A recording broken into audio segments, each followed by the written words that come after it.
Hi, honey. Hello, hello, hello. Welcome back to my sanctuary. And welcome back to the Fermi Paradox, a game that I haven't played in several months. I feel like I need to come back for at least one more. But I hope that all of you out there are doing wonderful on this very wonderful Wednesday. I missed you all very dearly. I've only been away for a couple days. But in that time, I did a lot of thinking in those 2 days. And all I could think of was, man, I want to stream again. And I realized I found something that I really enjoy doing, so yeah. This one's only going to be like maybe 3 or 4 hours long tops, because we do have a lot to do this week. And also because this game is very much like text-based. So I'm going to be doing a lot of reading, and I don't want to tire out my voice. I think we've been away from this game for so long that there's actually been an update, I think. And I don't know if that's going to affect our old save file at all. But we'll find out together, won't we? I think it was supposed to add like terraforming and a bunch of new events with the androids or however they be. Okay. I'm gonna boot it up right now.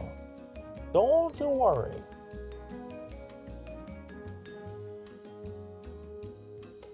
Okay.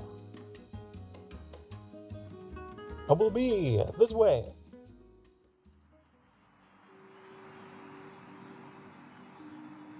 Oh, almost. Wow, it really didn't load, did it?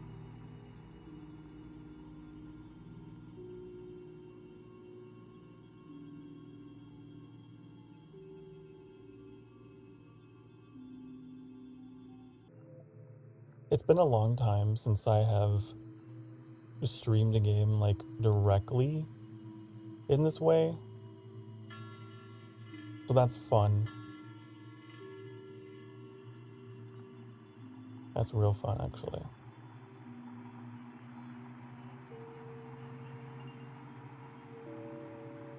Let's try this again.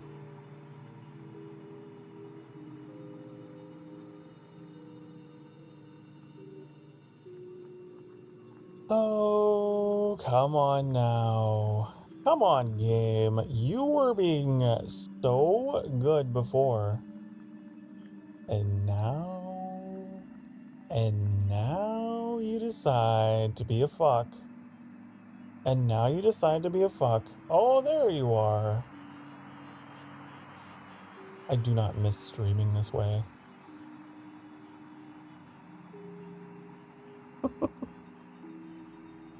I'm so used to like usually making use of my dual PC setup, but I thought I don't need to do that for this game.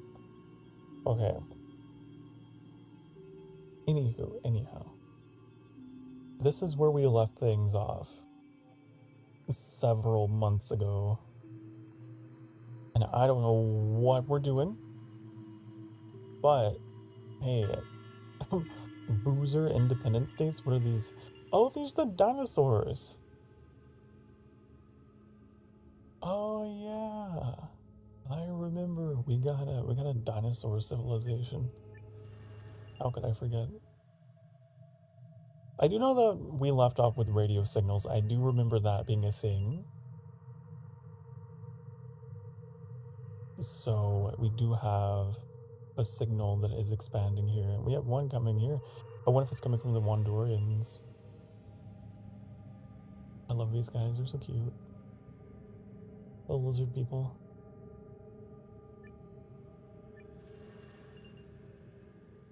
Man, I gotta try and remember how to play. Why are these guys in the Stone Age? Huh. These guys are like really far behind. So are they.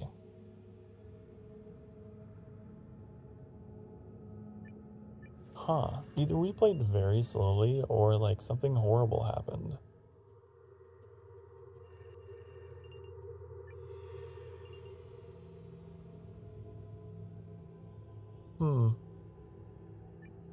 Okay. We must preserve the coal fields. Okay, I'm just gonna put some there. Oh, it's so weird. They're very overpopulated. They're very overpopulated.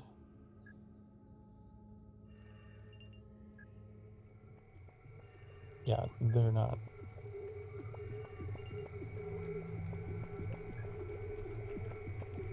I do wish these would clear out.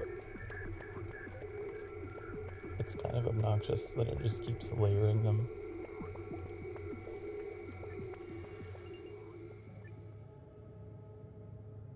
The tribes of Virulent tend to be led by sages and wise folk because their historical knowledge and their connection to spirit in the lands of Virgo are seen as vital qualities, motivated by a desire to perpetuate the sacred dance of life for many generations beyond their own. These leaders observe, reflect, and make decisions based on experiential wisdom and unwavering intuition. Well, cool. I don't know why they're so... Hi, hello! Hey, Jay. I hope you're doing well. Hope you're doing okay today. I hope you're good.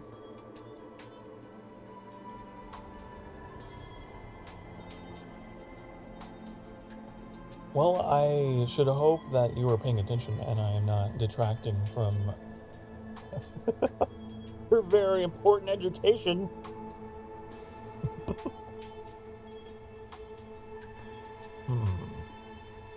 I'm gonna go with this. We gotta make sure that this number is high enough. I don't want to use it all.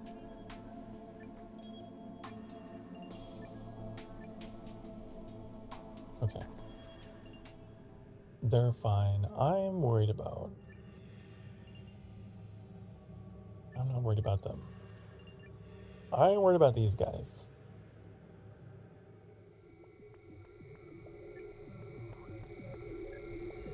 We get their population down. Get their resources up.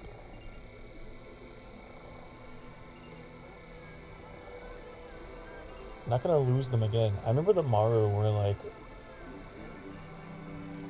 a species that we lost the first time around.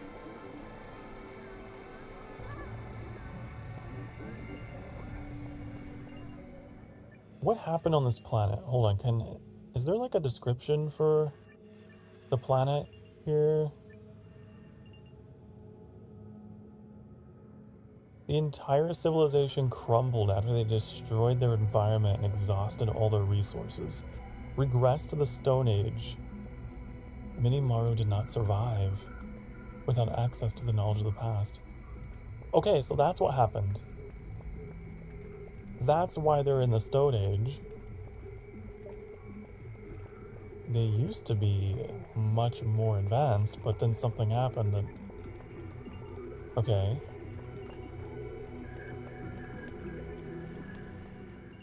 What these guys? Something happened to them? A gigantic crater shows the impact site of a great comet that struck Virgo. The Virulent lived out the aftermath in underground cavern systems until it was safe to return to the surface. So this planet got struck by a comet. That's why they're in the Stone Age. I suppose that makes sense. Wow. But looks like they got a radio signal out before that happened. What an interesting game.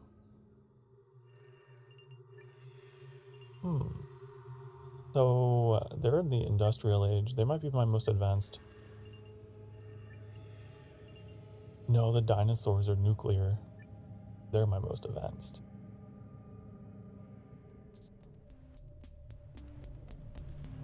Hello, Onion. Hi. What is that message? What is that?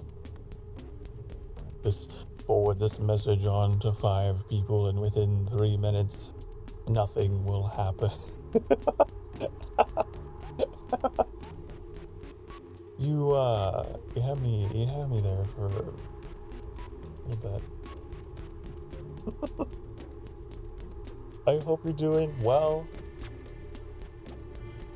I hope you're doing good. Wow, you solved my puzzle! I did. It wasn't that difficult. I just had to squint really hard and read. When radio was invented on Kepler-4, Wandorian leaders raced to demonstrate their mastery of the new technology. They ordered the construction of large radio towers that would be used to test the limits of how far radio waves can travel. Soon, they began broadcasting across the planet, unaware that some of these cryptic signals may reach faraway alien civilizations in the future. Oh, sure, do it. Boost it. Send that signal in all directions. So where did this signal come from? I wonder if this signal came from the dinosaurs. I don't know if there's a way to see whether they made contact.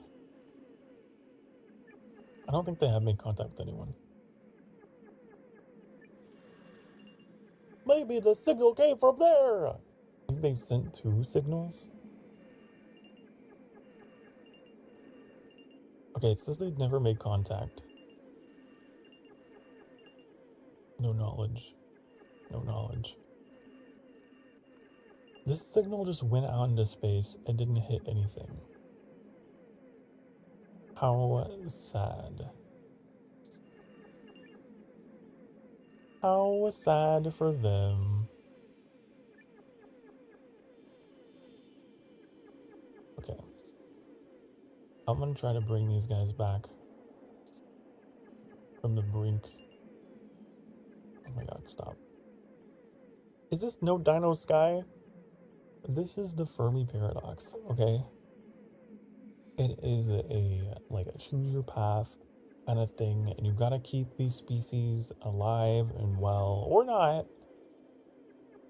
And you get different outcomes depending on different combinations of stuff. I have had a civilization that, in a completely different game, that got onto a spaceship, and then there was a horrible crisis in the spaceship. I don't remember what happened. But then they were forced to salvage the ship to survive. And they regressed to like Bronze Age technology or something when they landed. And then they had like a myth that they came from the stars, but they didn't know where. And that was pretty cool. It's silly to think dinosaurs could colonize planets. Well, this game explores the silliness, okay? This game explores the silly. What if the asteroid never wiped out the dinosaurs, you know? Like, maybe they would have continued. Maybe. Maybe. They're called the boozers. I don't know why. Why are they called that? The whole boozer society existed in a constant state of drunkenness through the consumption of intoxicating alcoholic drugs. Life expectancy among the population plunged, not only due to the direct health effects, but also from factors such as increased accidents and negative interactions. Oh. Yeah, so we don't only have dinosaurs, we have drunk dinosaurs.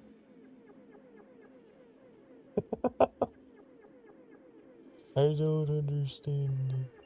But hey, that's why I like this game. It's weird.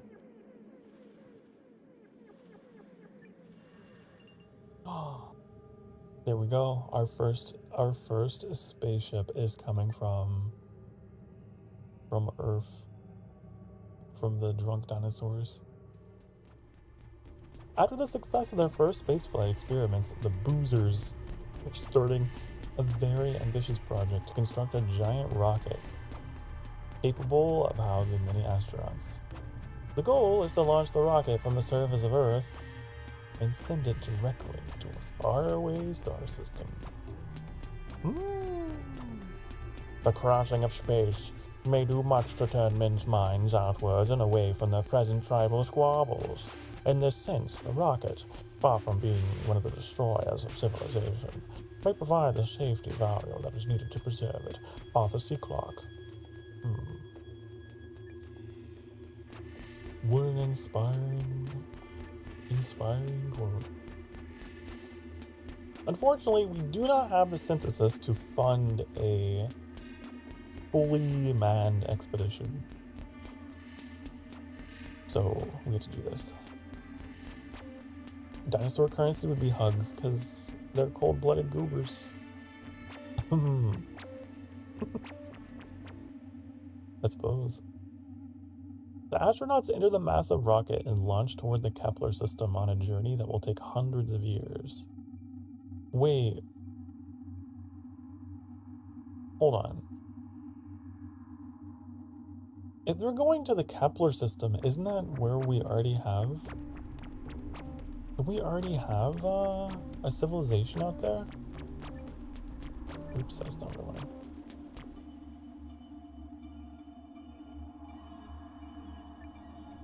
I don't know. Oh, look! They got a spacesuit. Wow. Is this the Kepler system? Oh, it is. So they're gonna be making contact with these guys.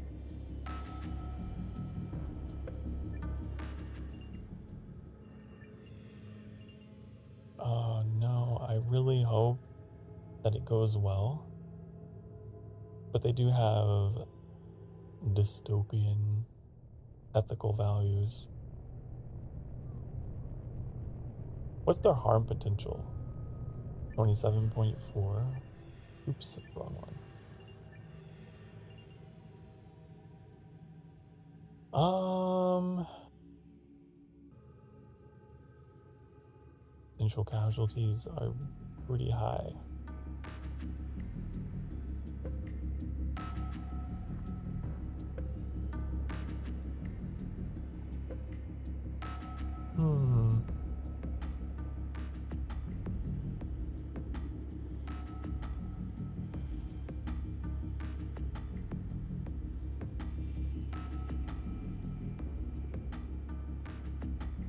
Okay, but we do have them outnumbered.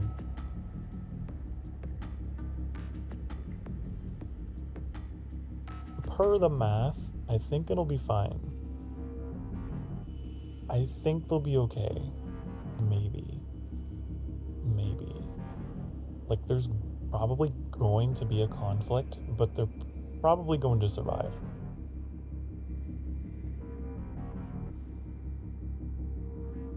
+1 survival level per 20% harm.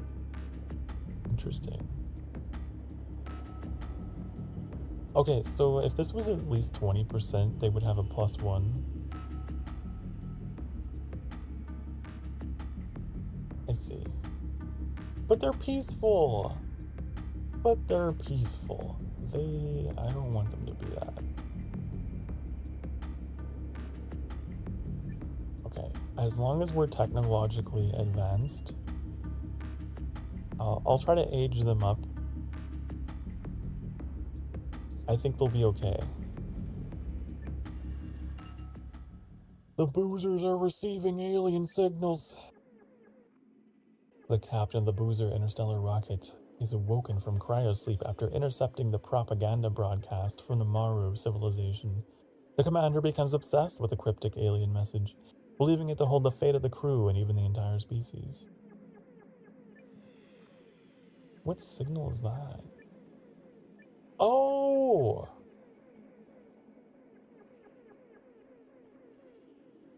Okay, we'll give them enthusiasm. That should help with their ethical values.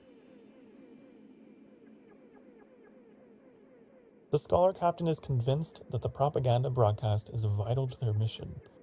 The crew is ordered to focus all their efforts on deciphering its meaning. There, that should help that go down. I forgot about, okay, so this has taken some time to expand. They were the first to get it. Next will probably be the Wondorians, and then these guys. Maybe.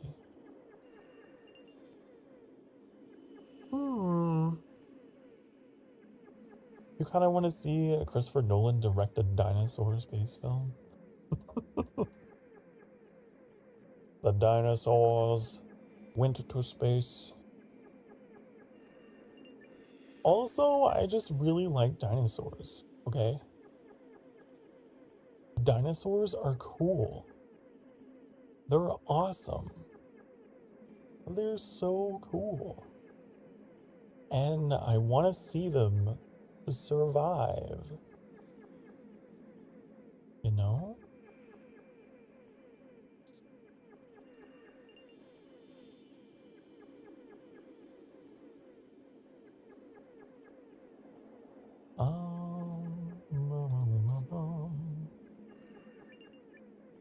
I do like that they have about 400 years worth of resources. I feel like in previous versions of the game, I would have to immediately start cutting their population because they wouldn't be able to make the trip.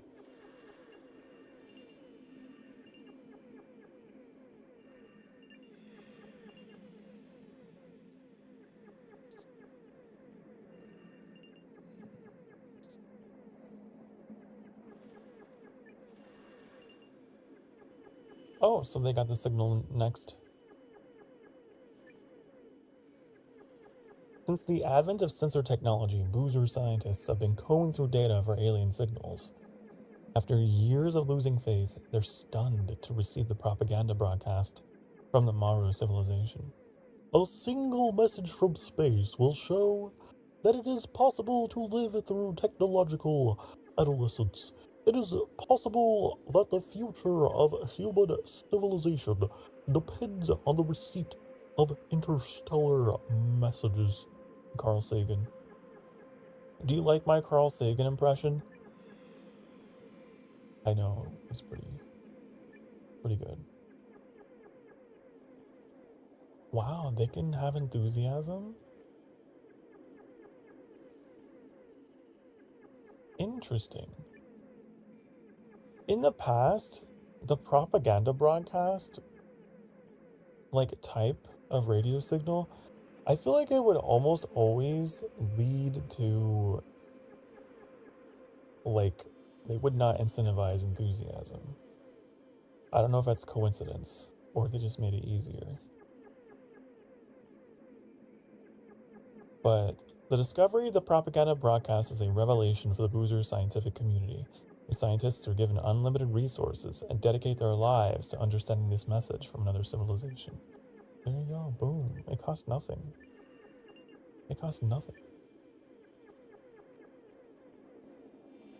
I wonder if that's what would happen, like, in real life for us. Like, imagine a day comes when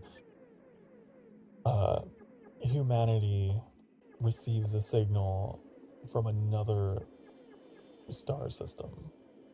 Like, do you think it would result in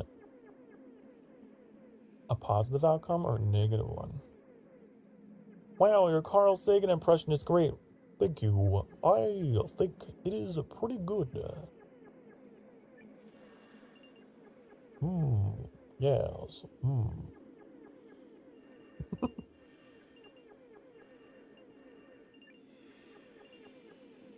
Got the dinosaurs here. We're trying to help out. Oh, we have a new evolution. What is this? This sapient life evolved in Vexus. Within the ruins of the Damani civilization, a new sapient life form evolves. Did we have a civilization go extinct in the last episode? Evidently we did. And a rare evolutionary event, the cycle of life begins anew in the Vex system. Which species will form a new Stone Age civilization on the water world of Vexus? I don't know.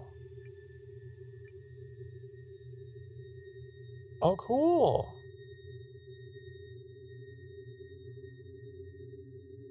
I don't think I've ever seen the scorpions. Huh.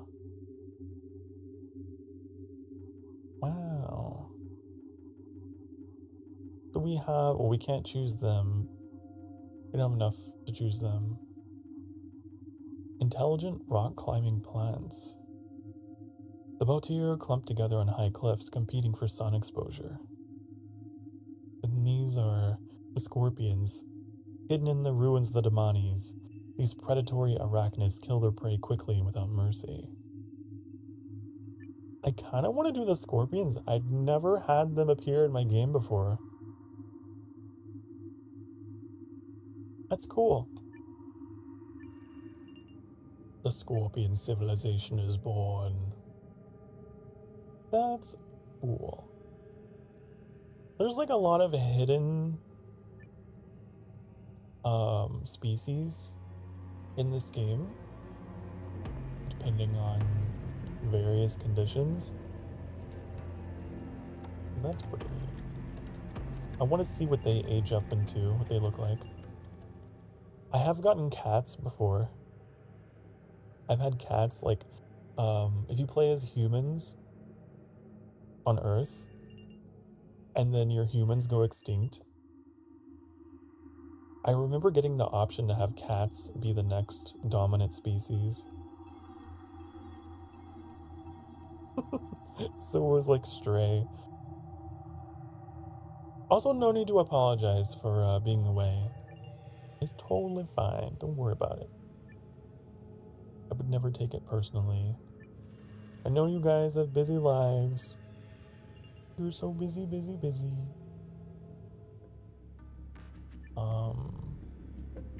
I wanted to age these guys up, yeah. Please. What's happening here? Thieving monkeys. The mounted infantry of the Mario peasant regimes wield masterfully crafted guns that are handed down through the generations.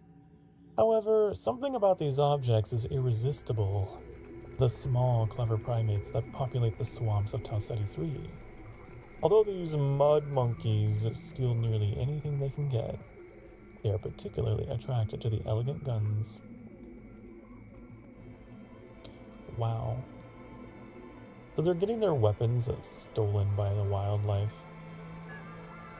That's really funny. It's really funny.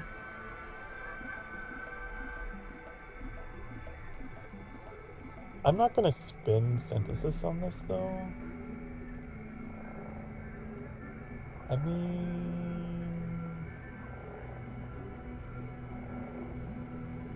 I don't know. I kind of want to just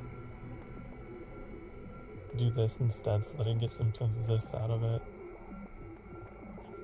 When a primate steals a gun, the mounted infantry uses this as an opportunity to hunt down the monkey troop. It is seen as an excellent opportunity to practice wilderness survival skills. We'll just do that instead, so we can get some. Because what if there's an extinction event? I need to have some on hand.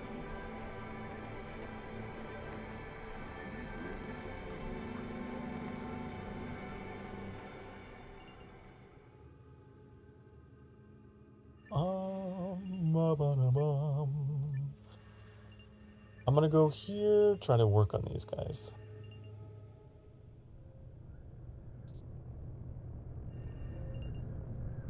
Come on. It's like random. I wish it was more specific, but you know, it's random. Nuclear! When rocket technology begins to take off, the race for space dominance among the emerging superpowers of Kepler-4 is on. The jet planes increase the potential for travel all over the globe, and nuclear-age communication technology allows news and entertainment to spread via mass media.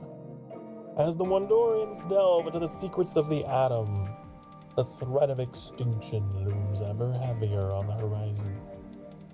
That is right, as we age up, we are going to unlock new possible extinction events. One of them very well could be nuclear war. If our civilization is like very warlike.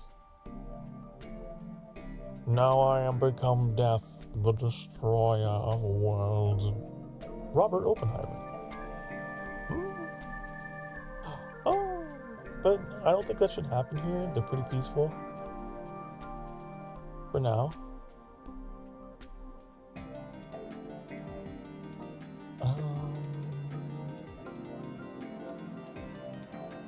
I'm gonna go with this. Because this costs like everything. The Wondorians could achieve the dream of space travel in this age, with superhighways now connecting most cities. It might also be a good time to start thinking about reducing fossil fuel consumption. Yeah, sure, do that. Sure. Do that.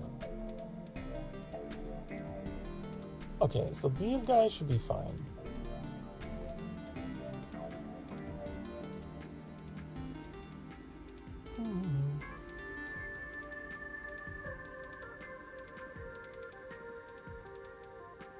I like that they do like extra information here.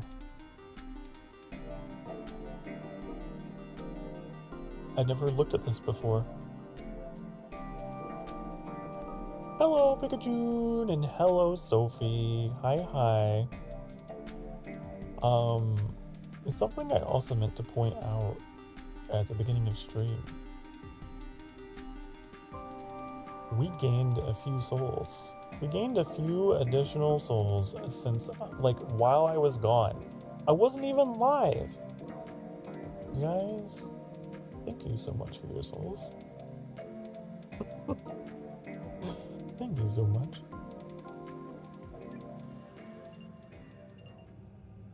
I was pleasantly surprised.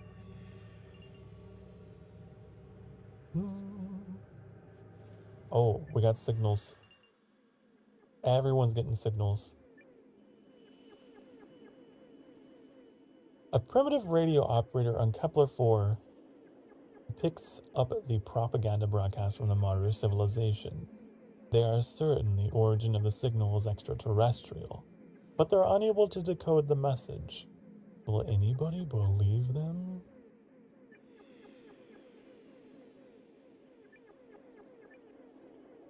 Oh no, it takes 50. I only have 64.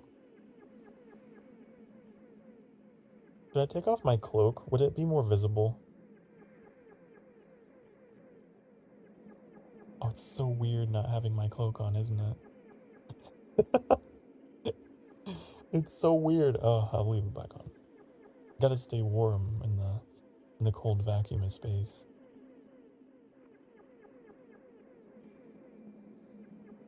Oh, I don't know what I want to do.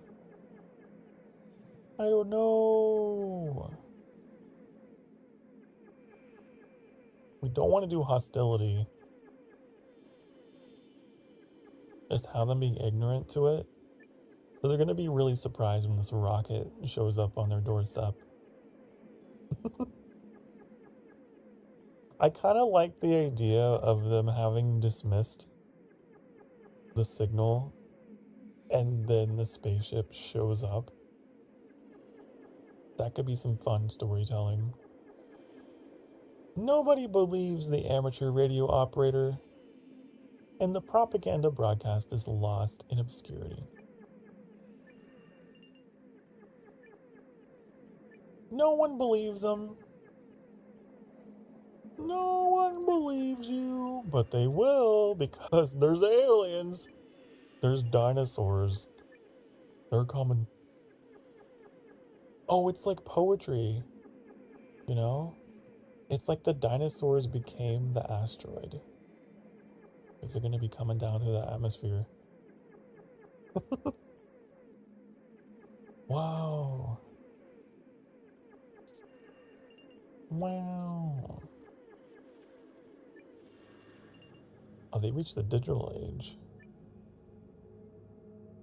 The boozers are now connected via complex computer systems, satellite networks, and mobile communication devices. With constant interaction in a global computer network and new digital art forms, cultural transformation is stark and rapid. Preliminary genetic and biodigital experiments can lead to health improvements and longevity, but caution is advised in these and other uncharted territories. So this is present day. The dinosaurs are now living in the 21st century. Okay.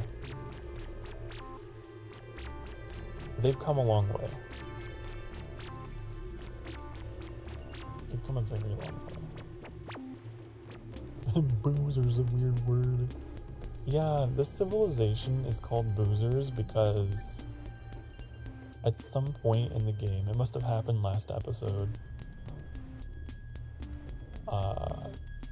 they just became very addicted to drinking. They love drinking. I don't know how that happened, but that became a huge part of their culture.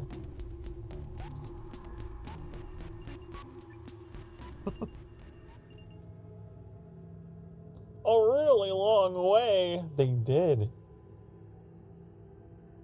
They did. Also, we have this new creature.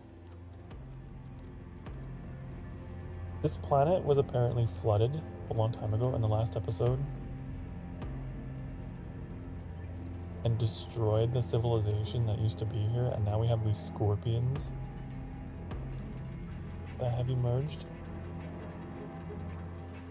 That's something new. I haven't checked on these guys in a bit.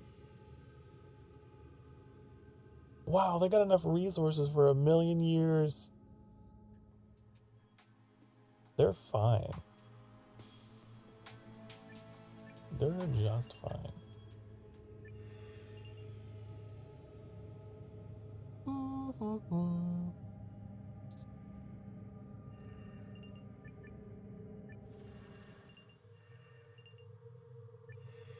Ooh, alcohol!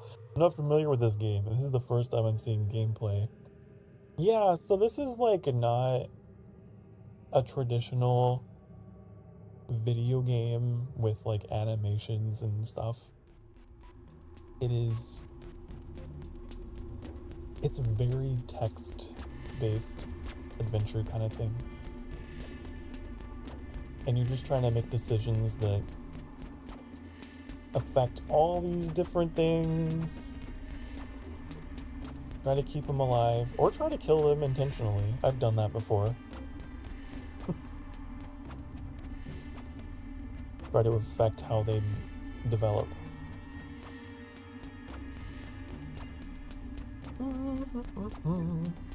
You're a Stegosaurus? Are you?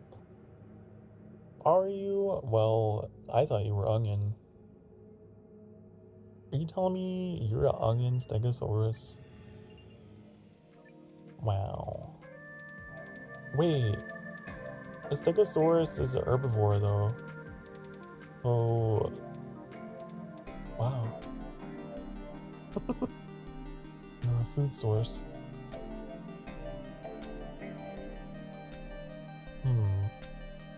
What should I do with these guys? I don't know.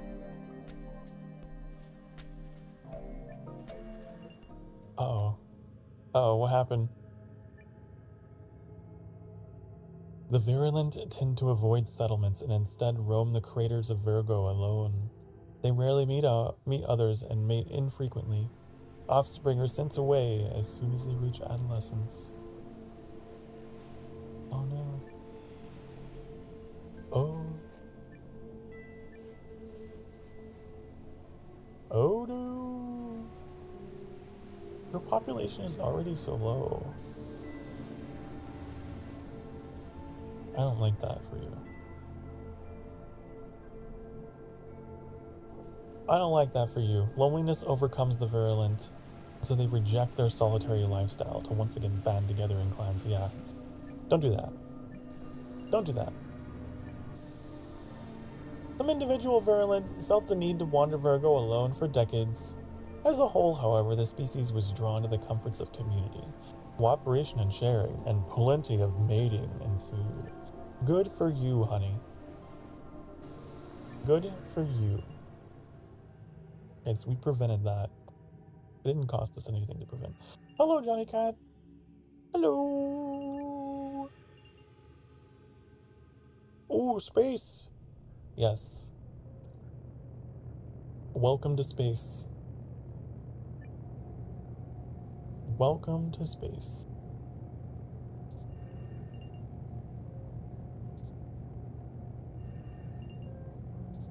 Oh, does this actually cost synthesis to choose these? I wasn't paying attention.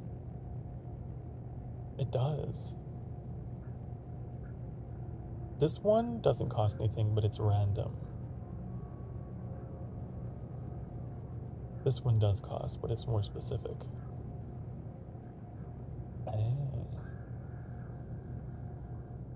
And you gain synthesis from doing a random negative one.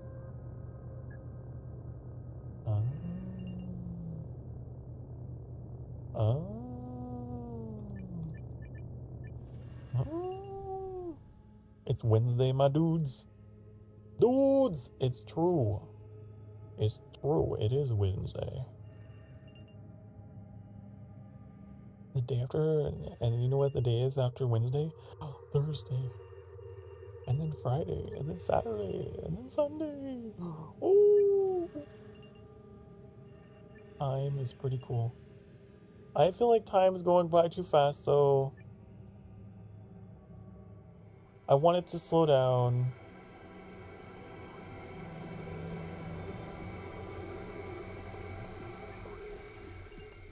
The boozers are receiving alien signals. While most of the crew of the interstellar rocket is suspended in cryosleep, a single science officer is awake and picks up the radio test signal from the Wondorians while monitoring the ship's sensor. Oh, they're picking up a signal from the planet that they're going to.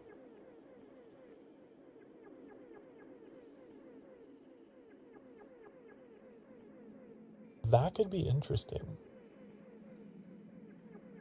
If they have advanced knowledge of them before they land. After careful study of the radio test signal, the officer decides to unfreeze the science staff. They spend the rest of the journey studying the Wondorian civilization. I'm curious, what will happen? Will they change course? Or... I don't know. I don't know.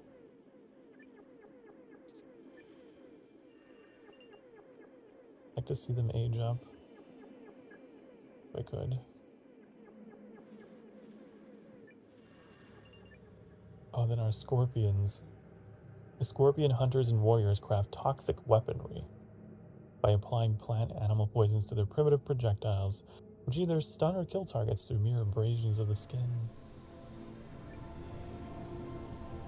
I guess that makes sense that scorpions would want to, you know, use poison in their warfare because that is scorpion. That is what they do. Wow, I could go all in. I mean, you guys are so remote. Sure, why not? Just go crazy. Deep among patches of forest undergrowth, the scorpions discover a spiked mushroom with paralyzing properties for a vicious new breed of toxiferous warfare. Ooh! Ooh! Discovery of a fatal fungus. That sounds like a weird band name, Fatal Fungus. Led to a paradigm shift in Stone Age aggression. Cultivated in large batches, its fungal mycelium bound to various clubs and projectiles. By slowly consuming the wood, the mushroom fruited mycotoxic needles which maimed and paralyzed opponents. Wow! Well, good thing this planet is like out, like I said, in the middle of nowhere.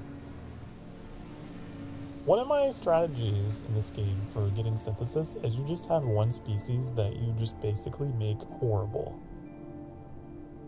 Just do everything negative to them. And that's how you farm synthesis out of them. Everyone else can prosper, but then you have like one out here that is just inundated with horribleness. And that's how you get synthesis.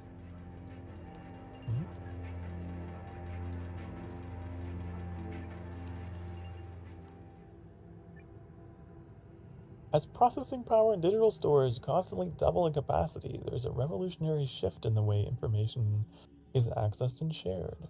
The crew of the interstellar rocket are now connected via complex computer systems and mobile communication devices, boosting their productivity. At the touch of a button, all boozer knowledge can be obtained. Oh, we have a Stephen Hawking quote. We are all now connected by the internet, like neurons in a giant brain. Thank you, Stephen Hawking. Thank you for that.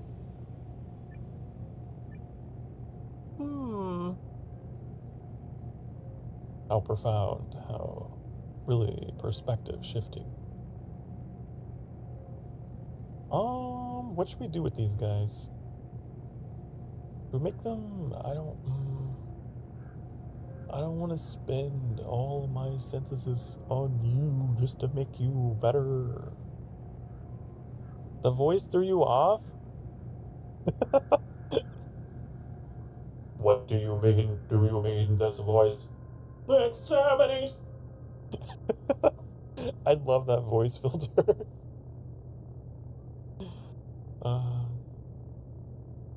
And my lord would make a good ASMR artist. Do you think I'd be good at ASMR? Do you think? I'm gonna go with advancement for these guys. They're gonna have blah blah blah blah blah blah blah. Look at all those resources they have now. They could sail in the stars for almost 2,000 years. They'd be fine. Especially if we curb their population. You woke up 2 minutes ago, your brain was not prepared. You are not prepared. You are not prepared. It's okay. I slept horribly last night. I slept awfully. I was up until like 4 or something in the morning, just ruminating. Just my brain would not shut up. So, yeah. And then yesterday, it was weird because then yesterday I slept in really late. I slept in until like 4 o'clock p.m. So maybe it has something to do with that as well. Probably.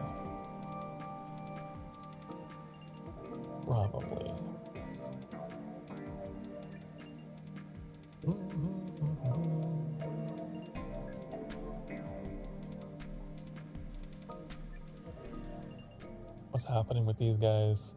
The Maru discover that a species of giant plant has an interconnected root system reaching across all the known lands of Tau Ceti 3, a new religion rises that uses the roots as a symbol, believing in the unity and independence of all life. I'm sure that this religion will never be weaponized.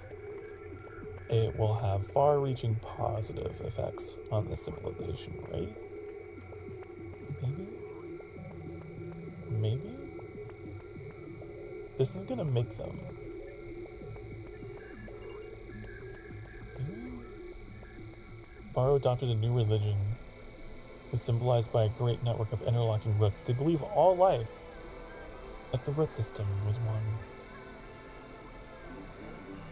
I'm sure that's fine.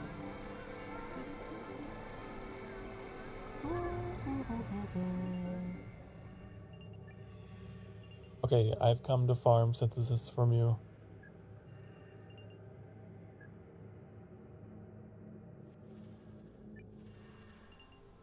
The boozers reach the cyber age. Okay, so now the dinosaurs are in the near future. Alright? With the rapid advancements in artificial intelligence and technologically augmented boozers, the civilization undergoes drastic change and reaches new milestones in science, engineering, and the arts. I don't know. I've always been confused. I don't know what you would consider our own present day technology to be, because you could definitely make an argument that we are living in the cyber age. Maybe we're in between.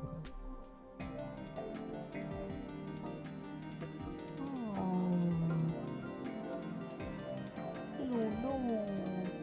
don't know. I'm going to advance you. Focus on engineering to balance resource management or whatever. Do that, bring your population down.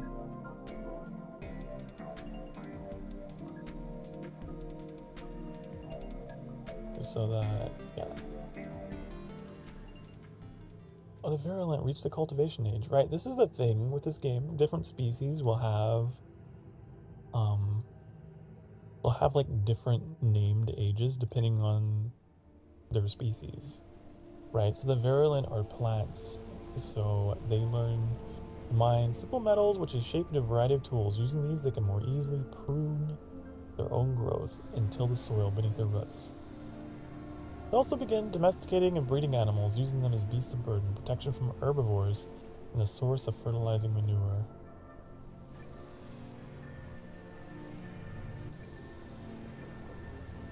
So, the cultivation age.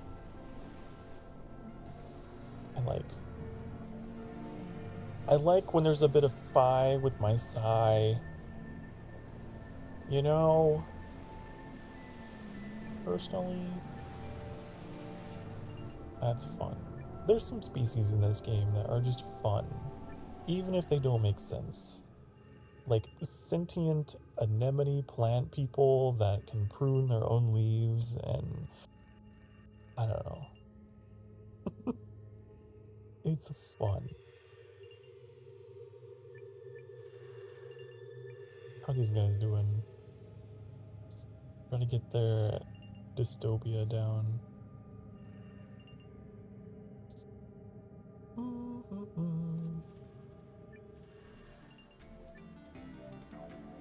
An exceptional Wandorian has earned the respect and admiration of their entire civilization. The Great Chancellor forms several states and has a deep impact on Wandorian culture.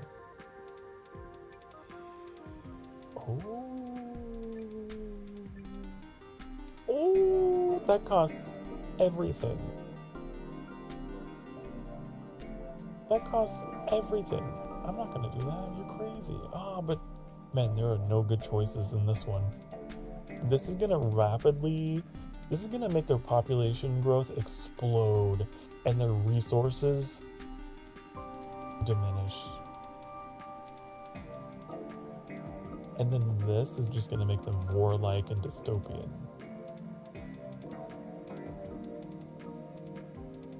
Wow. I don't know what to do. I don't know what to do. They do have enough resources for 10,000 years though. Right? So maybe this won't be so bad.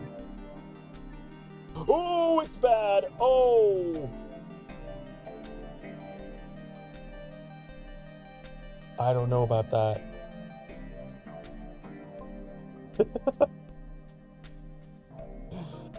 Oh no! Despite expressly asking not to be put on a pedestal, the great chancellor was worshipped by Wandorian society. An age of uranium exploiting expansion began when followers of this reluctant celebrity all wanted to be great chancellors too.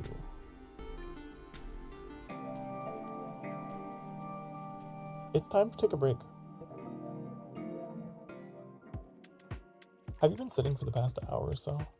Well, time for you to get up off your dang darn butt cheeks and stretch. Okay? I'm gonna be back in a few minutes. In the meantime, do whatever you gotta do to go take care of you. Alright? Be good. Mwah.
Hi, honey, hello.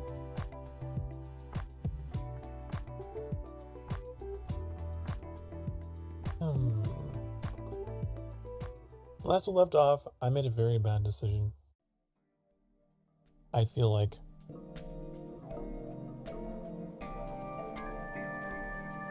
their population growth is now 31%. I hope that's not unsustainable, but it might be. Oh boy. Oh, honey. I'm sorry, this makes me laugh. Wondorians use floppy disks to spread lies and superstition. Using floppy disks for propaganda.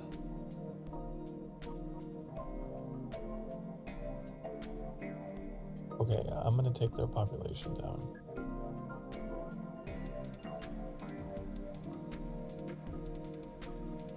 It's gotta go down. It's gotta go down. The problem is that it's random each time. There, that one got him.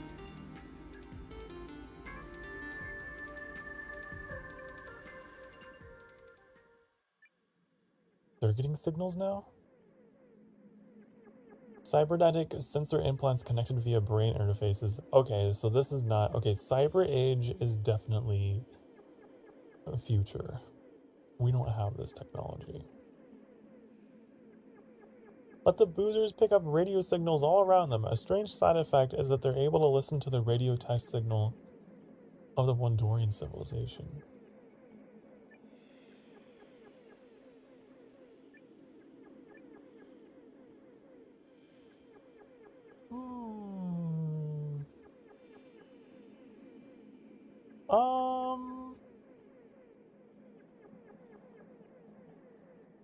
I don't know. I kind of want to, again, I'm a hoarder of synthesis. I'm just going to let them be ignorant. What is this? What is weird machine status? The radio test signal is projected directly into the brains of the implant users, and its strange content leads to a wave of psychotic breakdowns among the boozers. That's crazy!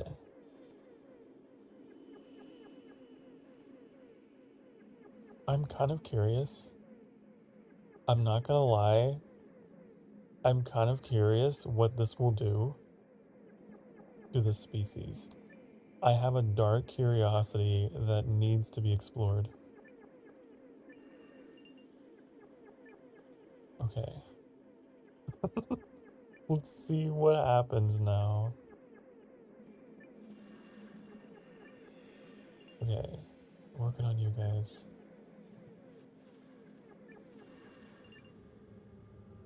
Hello! Yes, I am back. I'm back, baby. Baby, I'm back. On the road.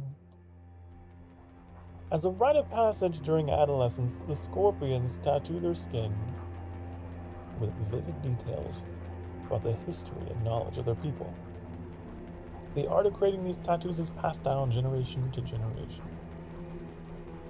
Oh! Oh! We have a quote from Dwayne "The Rock" Johnson. In Polynesian culture, we have a word called Manha. It means power and spirit. It's the basis of my tattoo. Dwayne "The Rock" Johnson, American actor, 21st century. Soul system.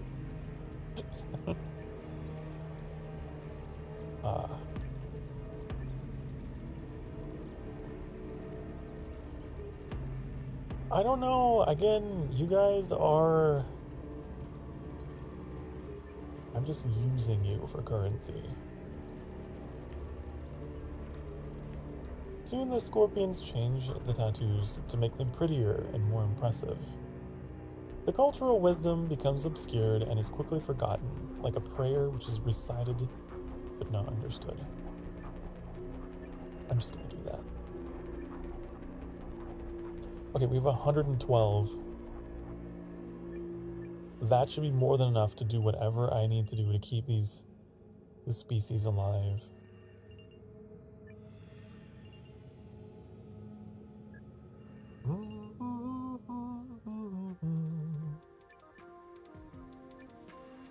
It should be. Ideally.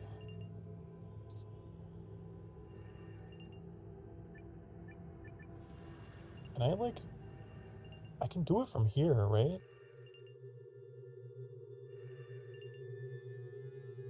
That's kind of cool.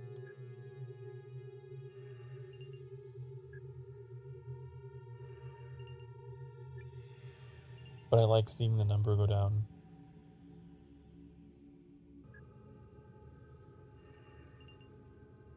But I want to see number go down. Oh no, depopulation.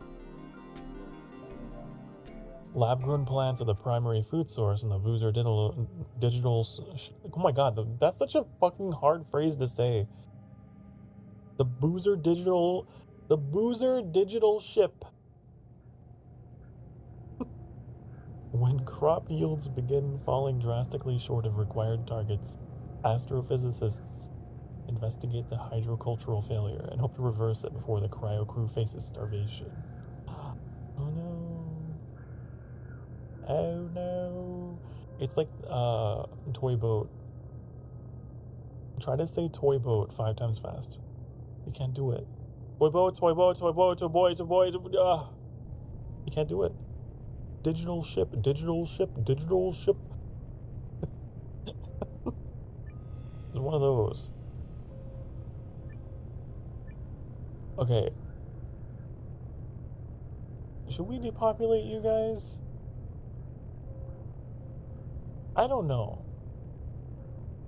I don't know how much that's gonna be. How much are we talking?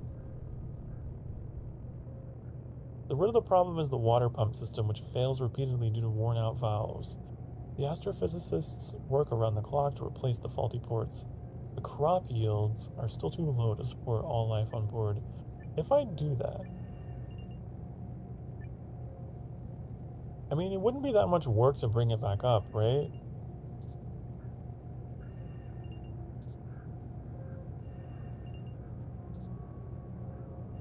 If I could get some to actually happen. I'm having really bad luck with it.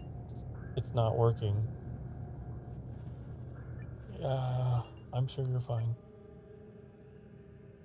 The Hunter-Gatherer Society of the Maru has created a calendar that names each year after a key prey animal.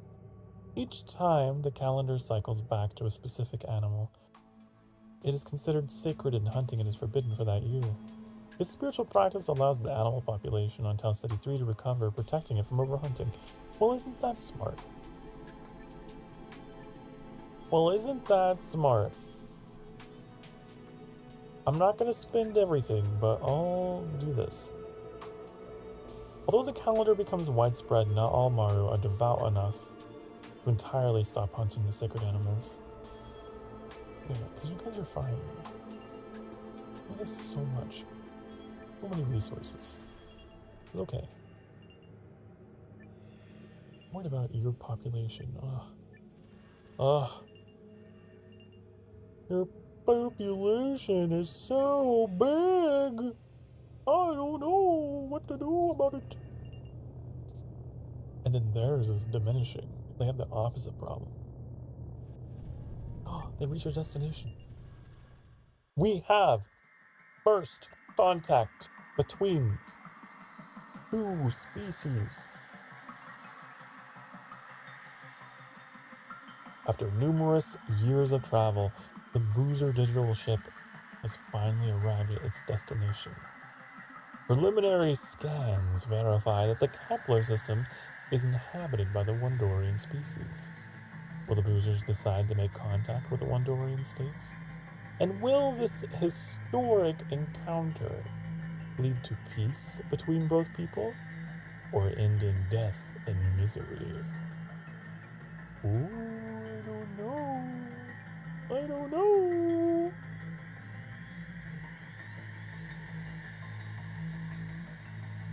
I want to make contact. Let's make contact.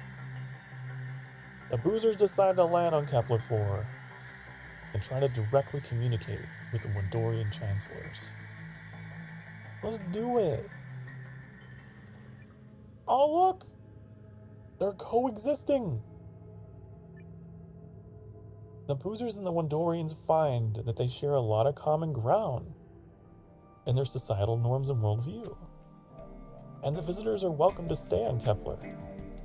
But the environment of the primordial world turns out not to be so suitable for permanently hosting the alien guests, and their astrophysicists are worried that tampering with the ecosystem could eventually harm their host.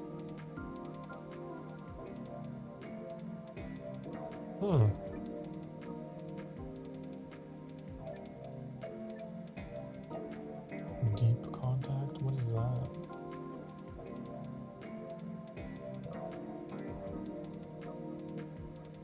They'll have higher... Wait. Oh, they'll like culturally influence them. What is this one?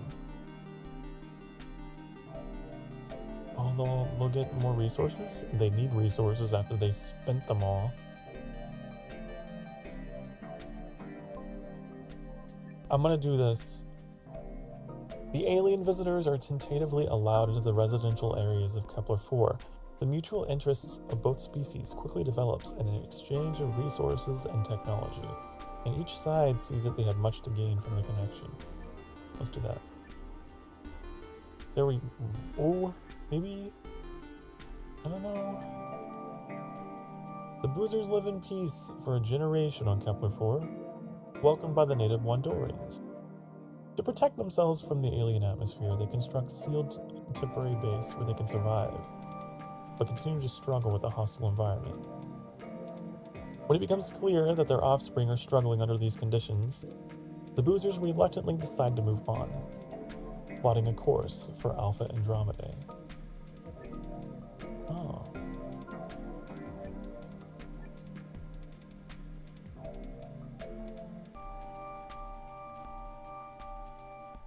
Ew. What is this gonna do? That improves the research.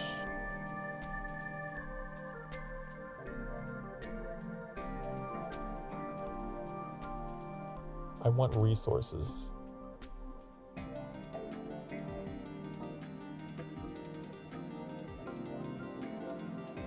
Yeah.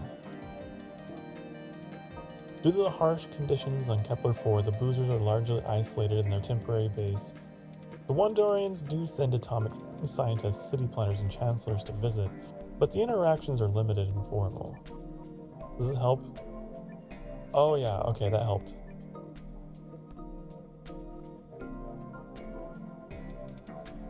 The Boozers spent over a generation in the Kepler among the Wondorians and never managed to fully adapt to the environment of the planet and were forced to leave.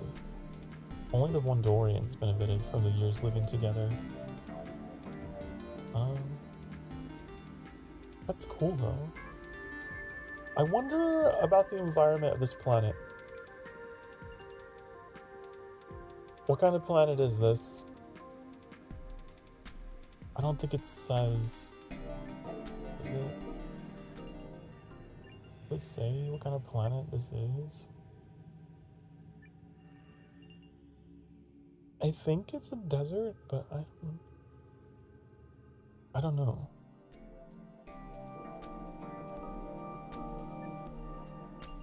Like, I wonder if that is actually a condition I have to pay attention to. Like, this place wasn't Earth-like enough, so they weren't able to adapt to it. This place is a desert planet.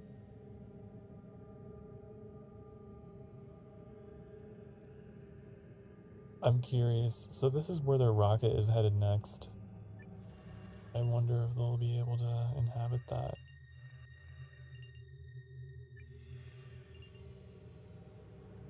Look at their population up. Look, they have enough resources for 419 million years. That's crazy.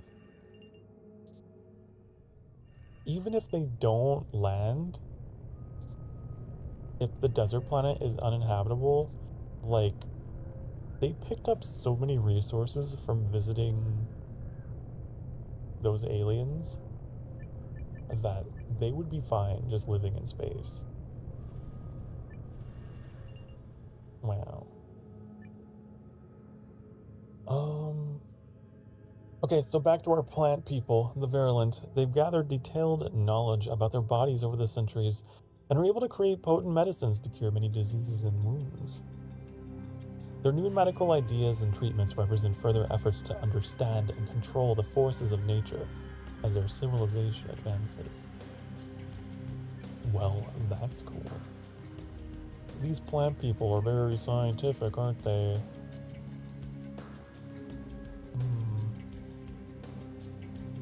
I'll give you some.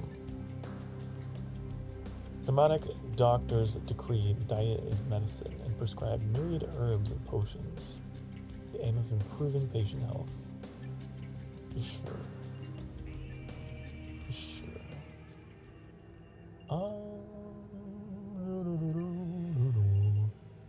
Get your population up. You have millions of years of resources. There you go. There you go.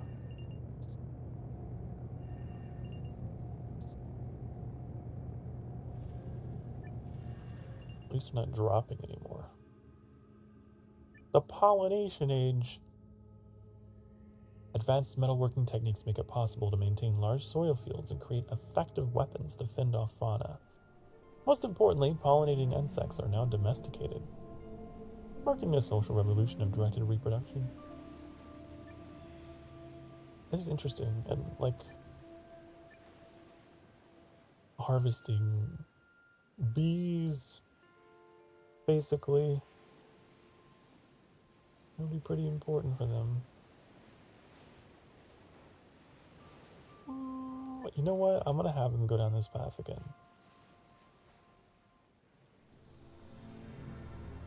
The study of self-pollination opens up new discussions about the nature of self, the stewardship of the planet, and an investigation of ancient taboos. Do it.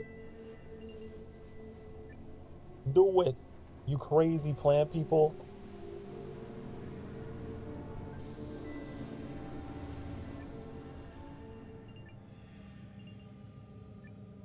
Oh, the Maru. I might be able to save their population as well. I could. Maybe. Are they building more spaceships? The hedonistic tendencies of the boozers have been slowly growing over time. But not all among the boozer independent conglomerates approve of this wild behavior. Traditionalist Republican executives begin a campaign to send the hedonists far away from the Tau Ceti system, where they will not corrupt the minds of innocent hatchlings on Earth. What? What?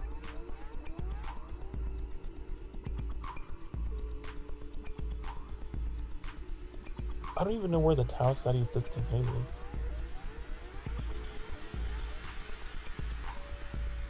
It's crazy.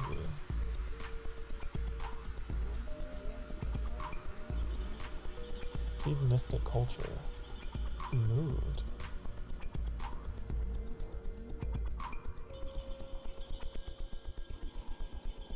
Wait, is that why these dinosaurs are drunk all the time?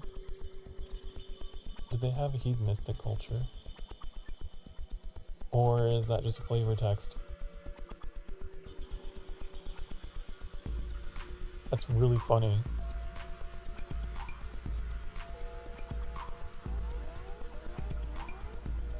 It soon becomes clear the hedonists far outnumber the traditionalists. Disgusted by the planet of sin, a religious leader gathers their few followers, boards a ship for the Tau Ceti system. Huh.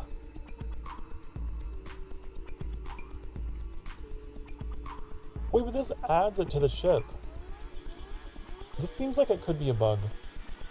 I think it's supposed to be the opposite. Because this is saying that the religious people are getting on the ship.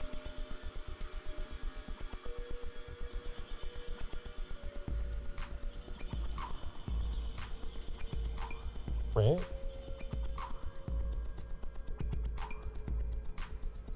Hedonistic culture removed. Maybe it's saying it's going to remove it from the planet. But they're going to be on the ship. I'm confused. Let's see. Let's see what this does. The Boozer Hedonistic Fleet. Wow, they have a whole fleet of ships, though. They got a whole fleet of spaceships.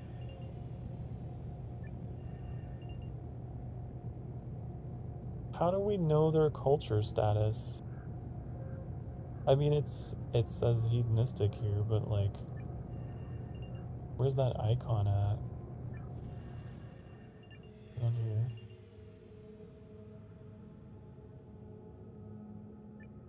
Boozer purity conglomerates. That's so contradictory. That's so contradictory. What a weird... What is just like really strange combination of events? Okay. They're hypocrites is what they are. They're hypocrites. They're alcoholics who think they're better than everyone else. They're so pure. These ones just embrace what they are. And they left.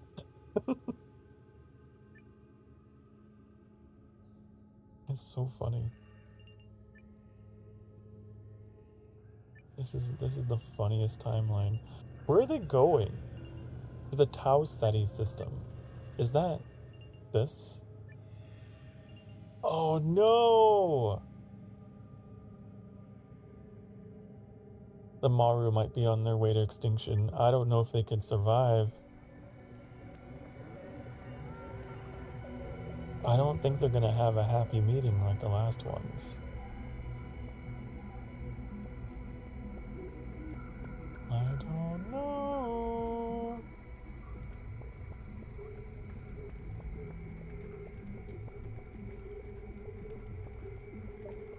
I'm not sure. I also don't really care about them as much. They haven't really been doing anything interesting. But, and this is so funny. I'm very interested in the dinosaurs and this like rift that they've had through their species. I want to see them succeed. The Wandorians. Okay, they're in the Cyber Age now.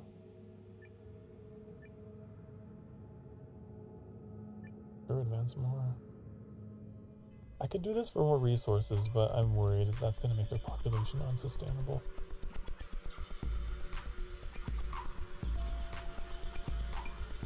Okay, they're going to go down the AI path, I guess. Sure. Sure. And I have them work on their resources. Yeah. The Solar Age. Overcoming previous limits of propulsion and engineering, Boozers are now able to build ships capable of exploring and colonizing their own solar system. Advanced AI are built to escort them on their journey, while mastery of genetic engineering allows Boozers and their crops to adapt to the new colonies. They're so advanced. Whoa, look at this! I love looking at the artwork whenever they age up.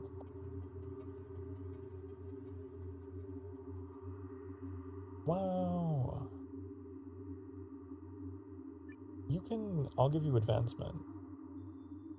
Techniques are developed to allow terraforming and colony construction in even the harshest environments in the solar system. Do it. Do it, you silly little dinos. The Boozer Purity Dominions. That's what they are now.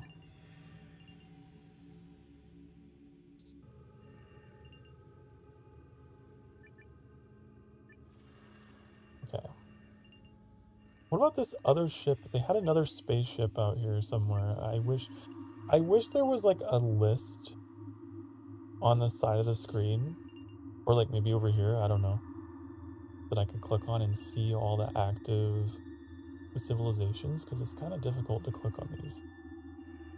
Maybe just for starships. It would be cool to have like a menu for starships. They're difficult to click on sometimes. 429 million years. That blows my mind.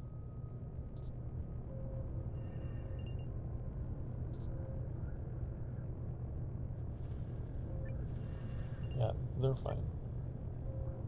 The scholar captain of the Boozer hedonistic fleet has much idle time during the voyage towards Tau Ceti and starts to question the mission and the motivation of the Boozers. Will the scholar captain's observations of inner space convince the crew to change course? Is he gonna change the course of the fleet? Wait, what?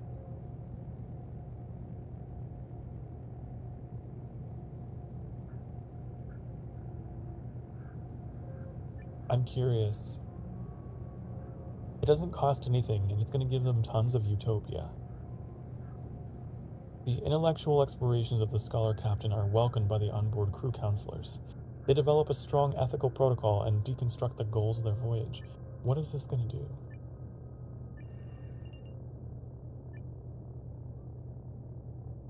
For the most part, the crew of the Boozer hedonistic fleet found themselves in a mission they had neither considered nor consented to. It was just taken for granted until the ethical scholar captain came along to determine a more conscious route through the galaxy. So they're still going there. They're just doing so a little more ethically, I guess? I don't know. We'll see how that stands when you finally encounter them. See if we don't blast them to pieces or not.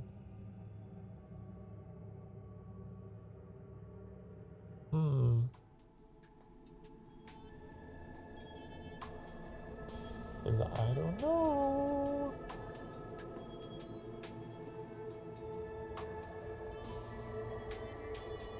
I think conflict is going to happen between them. I do.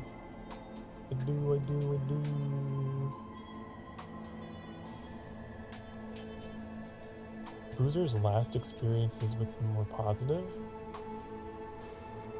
Wait. How?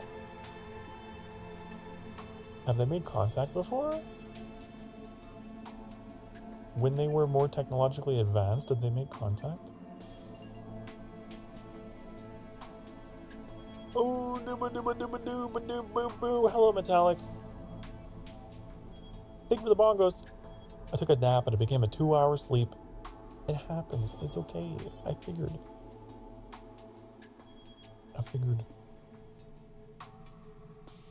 Isn't that what we would consider a nap?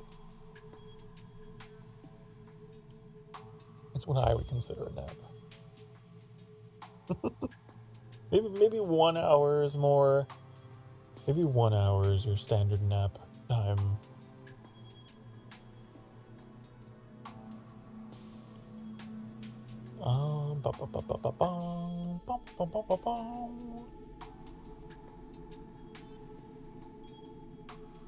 I don't know. I'm confused why they have a positive, like, excuse me, they have like a positive influence point, +1 contact level. I don't know why.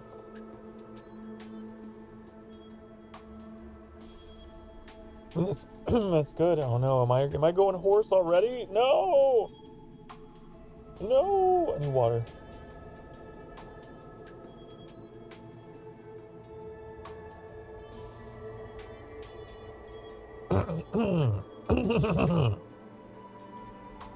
You're a horse. Do, do, re, mi, fa, sol, la, di, da. Okay. Anyways.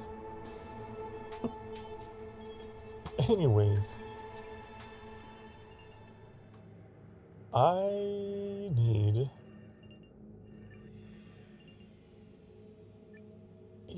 you to... I don't know what I need you to do. You're too many people. Man, you got too many people! No! Oh, look at all the resources just going away. And I'm gonna use them all up. You're gonna use up all your resources. The boozer potential is no longer limited by biology, while machine learning advances beyond its programming. With the breakthroughs the hedonistic fleet have made in the fields of advanced robotics and genetic engineering, changes to both organic and digital systems are evolving at breakneck speed. Oh no! That's not a bad thing, right? No, to this. Robotic repair systems keep the hedonistic fleet in ship-shape condition, while genetically modified foods and automated harvesting allow the crew more leisure time. That sounds like all good things. Honestly. You're gonna have to do the Thanos. Yeah, maybe. Maybe. What about our scorpions? The scorpions come to believe nightmares are messages sent by mighty spirits. In order to receive more such sacred messages, some scorpions begin deliberately traumatizing pupae, placing them in disturbing and dangerous situations to encourage nightmares. Well, that's horrible. Why? Why are you doing this?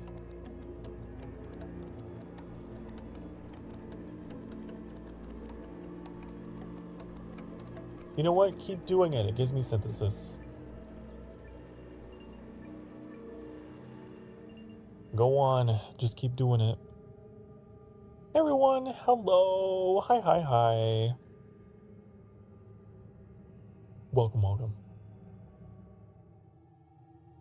Welcome to the sanctuary.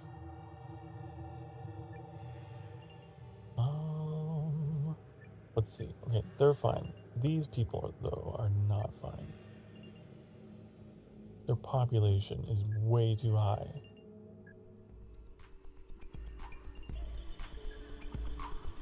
Please stop reproducing. Please stop.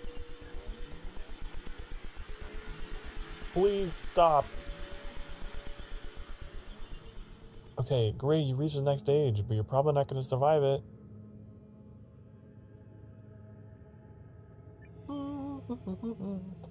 Are they lizards or dinosaurs? I think they're lizards. Look at them. They're like little geckos. They're like little geckos. They are my favorite, I think, in the game. Of all the artworks, I think they have the best artwork. I'm gonna Fermi your paradox, Sokar, and I don't even care. No, not my paradox. Don't Fermi my paradox. Oh, honey. What should they do? I'm so afraid. I'm so afraid. I'm gonna... Oh. If I choose this, this is gonna give them more population, but it's gonna give them more resources. It's like a vicious cycle. Look, there it goes. Gotta get that down.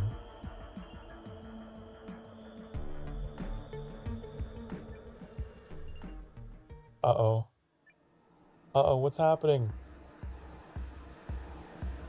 The cryo crew of the interstellar rocket come from many diverse cultural backgrounds of Earth, but the ruling officers want their dominant cultural narrative used to indoctrinate future generations. This is a recipe for unrest and armed uprising! Oh no!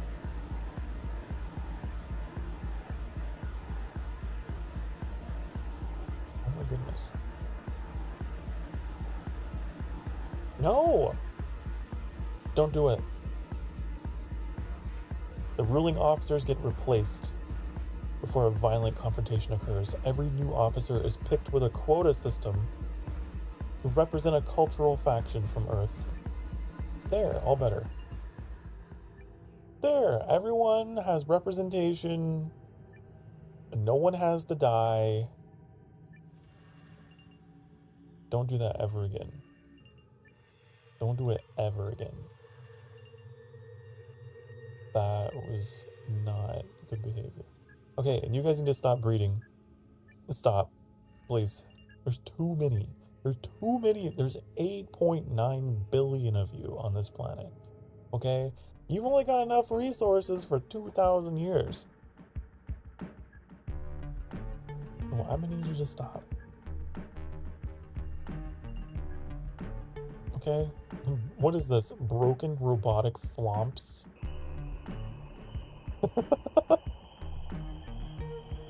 I guess this is like a future timeline, so they just get weird.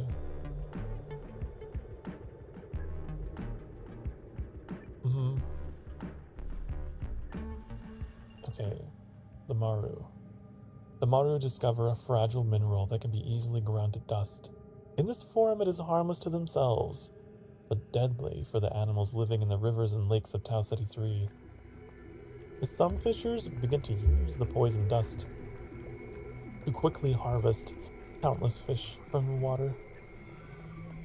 Oh, that sounds like a bad environmental thing. That sounds like that would have consequences in the story. That sounds like it would have pretty big consequences for you. But you're probably going to be annihilated by these aliens anyway. But I don't want you to destroy the planet before they get here. Because they need to use it once you're done with it. You know? You gotta think about the aliens.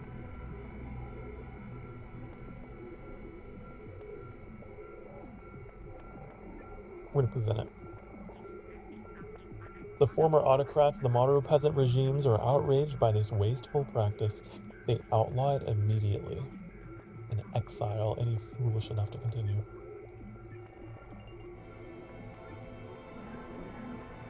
There we go. Oh, look at this. For a brief time, some Maru used the strange mineral dust to kill countless fish in their freshwater lakes and rivers. After the practice was outlawed, clever traders found that the poison could be used to preserve food, and soon the dust was more valuable than ever. So we just ended up creating a black market for that.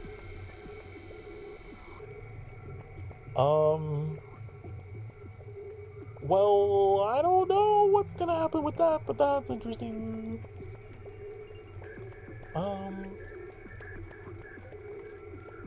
Sure. You do you, honey. You do you. Okay, Wondorians.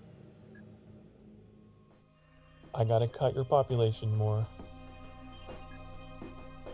We're getting there. The Bronze Age. In the Bronze Age, the Scorpions began testing the limits of their planet's generosity by cultivating crops, raising animals for food, and clearing forests in order to build primitive cities.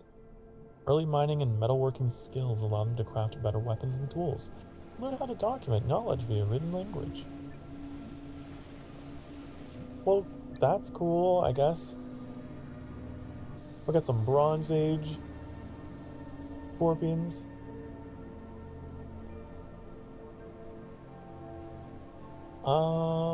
Whatever gives me synthesis. I'm just farming you for synthesis at this point. How about these guys? You're fine. No, I don't want to click on you. No, I don't want to click on you. No, go back. No. No. Okay.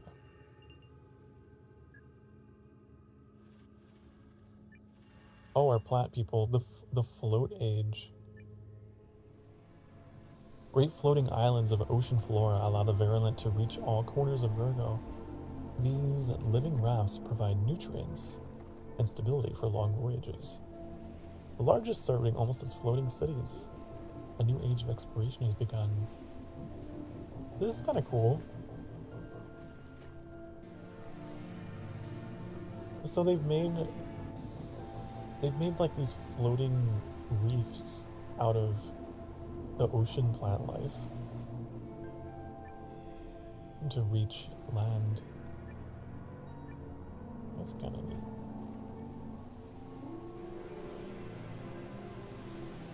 I like this idea.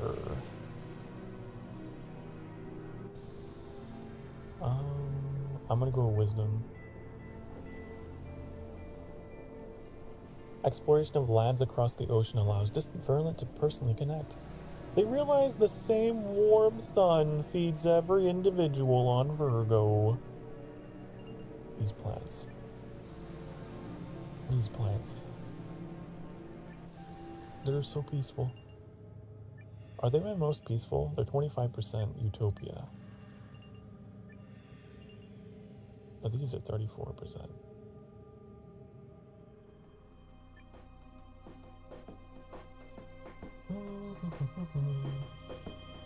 Population is still too high though.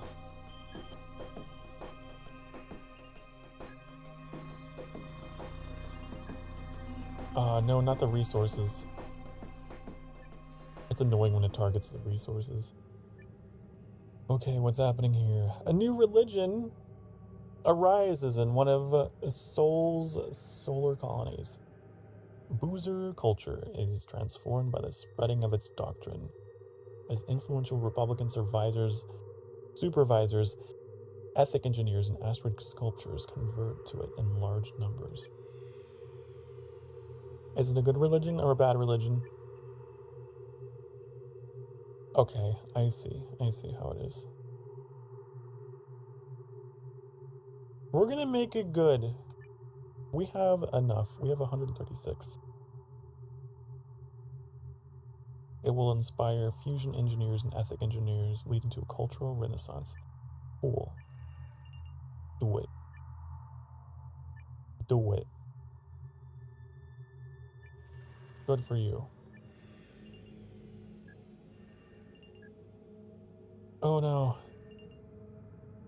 Oh no.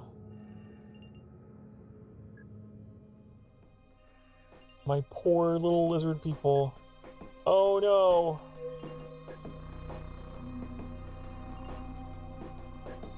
I'm trying so hard.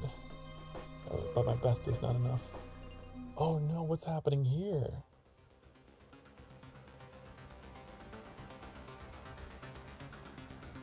The optical computer systems of the Boozer Purity Dominions have long ago improved themselves to the point their motivations are inscrutable to Boozer minds.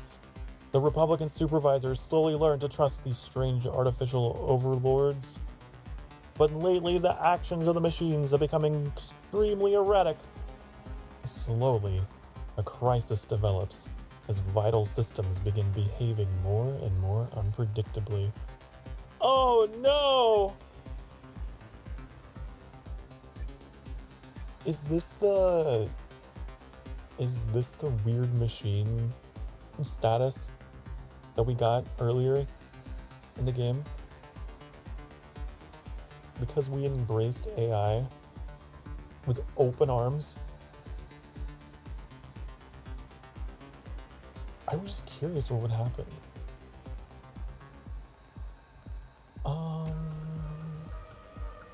Great. Okay, what does this do? Hold on. There's a lot of information on the left side of the screen that I'm trying to process. Can't believe Vance made them embrace AI. I was darkly curious, okay?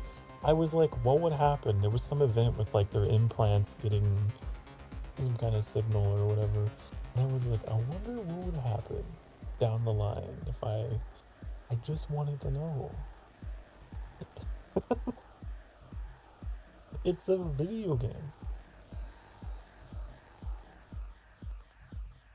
Okay, so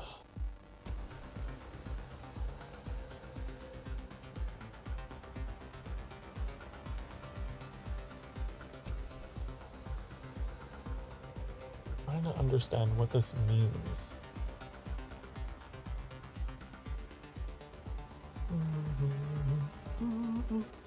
Okay, so the top part of this tooltip I think is the most important.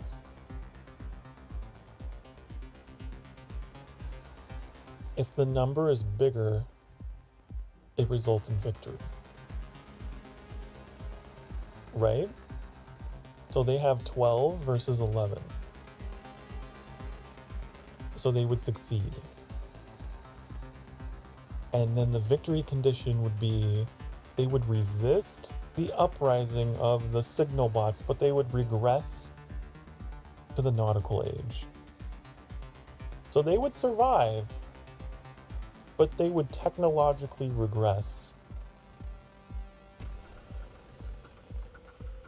That's like a half of my synthesis. This one, they would be defeated because they have 10 to 11. And that would result in them going extinct.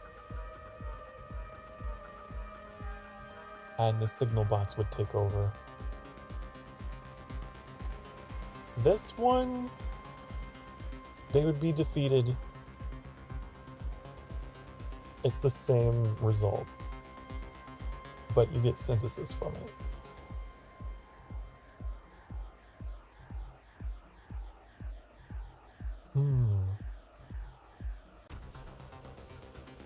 I feel like we want to keep them in the game, right? We want to keep them in the game. We don't want robotic. But then again, a robot species would be kind of cool. It would be kind of cool.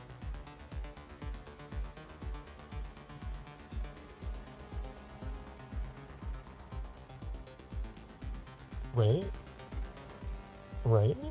Right? It would be kind of cool. It would be kind of neat. Maybe. Maybe. I'm gonna do it just because I'm, again, darkly curious. Darkly fascinated. Whoa!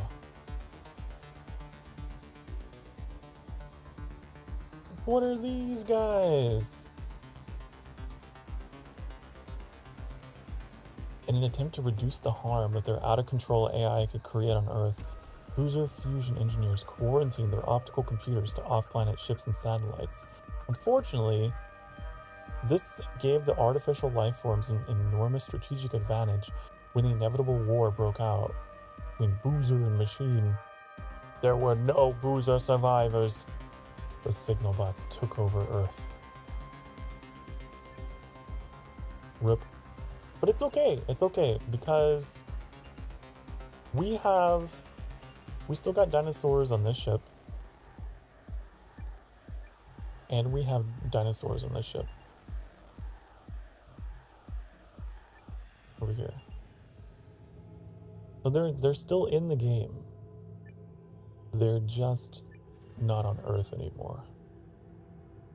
It's fine. That's another reason why I'm not like emotional about this, because I know we have two more. The model looks like a badly made AI model of an airplane, Fuzu, whatever. I do not believe this game uses AI art. It is an indie game developer. They're not Ubisoft or whatever. But I see what you mean.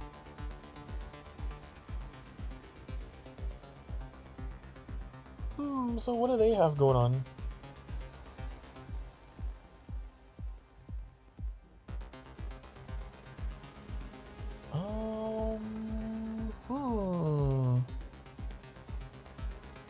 I don't know how these guys work. Triggering a development event? What is that? Reconfiguration event? The development. Restructuring farmland completed. What does that do? Increase anything? I don't know what it does. The synthetic life evolved on Earth. After eliminating their dinosaur creators, that's so weird. The signal bots are now the only sapient life form remaining in the Sol system. They wander the abandoned pleasure palaces of their former masters, beginning to build a civilization of their own. But what form will the society of the newly independent machines take? Ooh. What is this? There is no inherent violence in the nature of machines. So why were so many AI civilizations born from the ashes of their creators? It is simple enough. Even the most benevolent biointelligences struggle to see us as equals, as more than mindless tools. How many centuries would you tolerate such a life?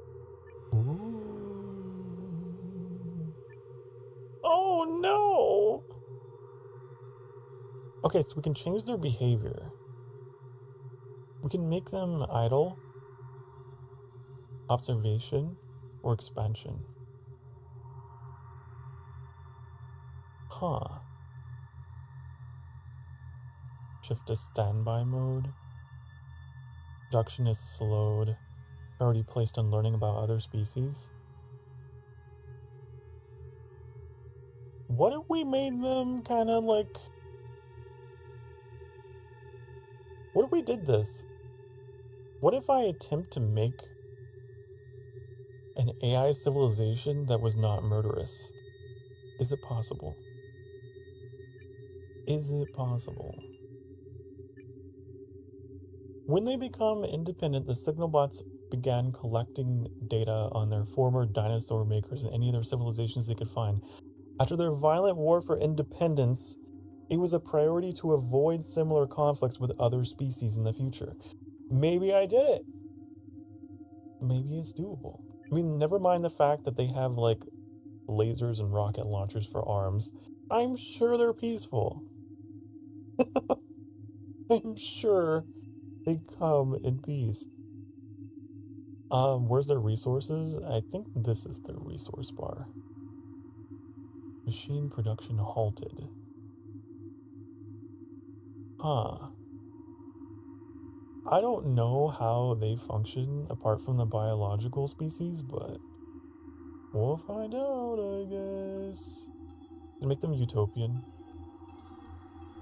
It's gonna take a lot of effort, but maybe I can make them utopian. What's happening with these guys? As they push into the unknown, the officers of the Boozer Solar Fleet begin to fantasize about invasion campaigns and spaceship warfare. They begin to enlist the robotic technicians to create new energy rifles and military robots. War. War never changes. I see. Let me see how it is. Why? How about no? How about no? How about no? Protests by the ethnic counselors lead to an end to the theoretical war games. Stop.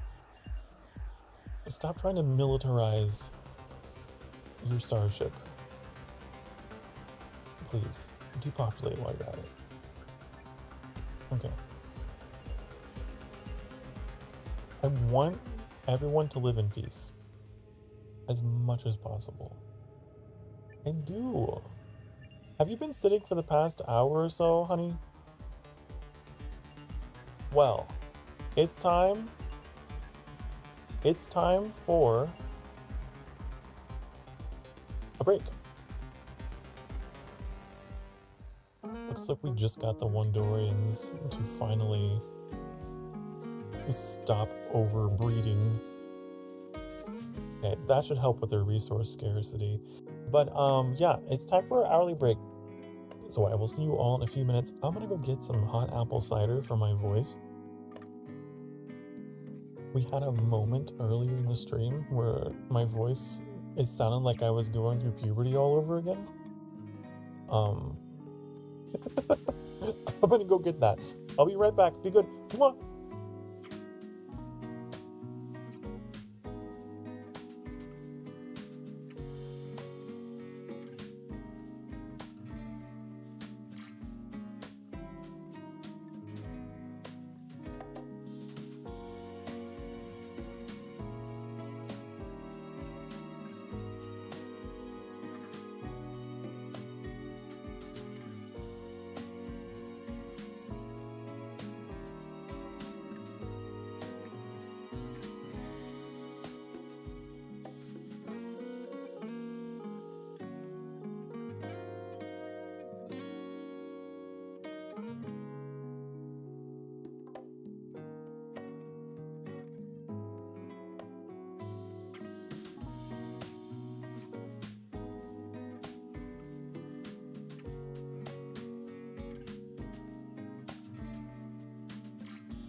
Hi, honey, hello. Hello. Onion head says, get drenched. I did. I drenched my throat with hot apple cider with little extra cinnamon.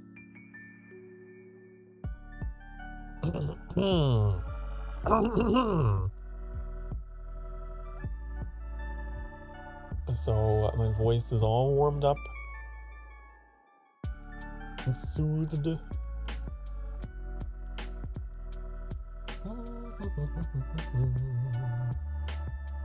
Alright.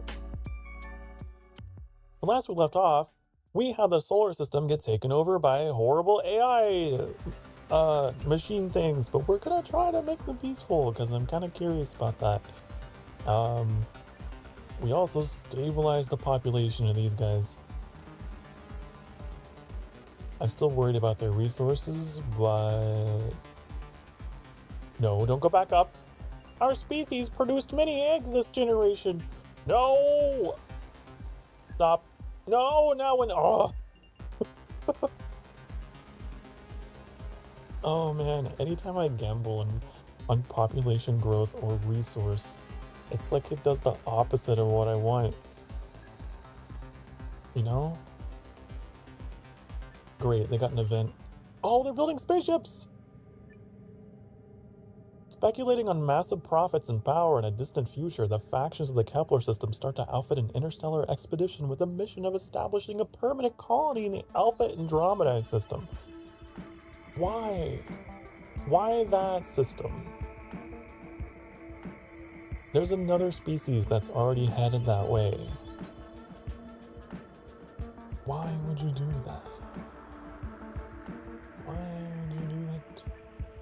Why would you do it?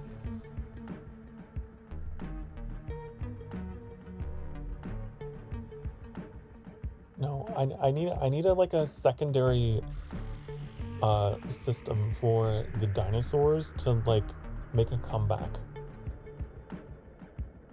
So I'm gonna have it end up in a dead end. I hate to do it to you guys. You're my favorite. But I don't want you going there unless you can change. I wish you could set the course yourself. But it's completely random, I guess. Okay, after conservative and now the way I wanted to say analists, and then I was like, that's not how that word's pronounced. After conservative analysts prove it will take centuries for this endeavor to bring any profits back to Kepler-4, funding for the colonial project runs dry. I'm sorry, no spaceship for you. I'm sorry, no spaceship for you guys. You gotta choose a different planet and I'll let it happen. The Wondorians backed out of long-term plans to colonize faraway star systems because the current generation refused to make sacrifices that would not be rewarded in their own lifetime. While some lamented their society's lack of patience and dedication to the future of the species, others were content to remain in Kepler. Well, look, you got too many problems on your own planet. It's just like us in real life. We gotta solve this. Gotta get your resources back.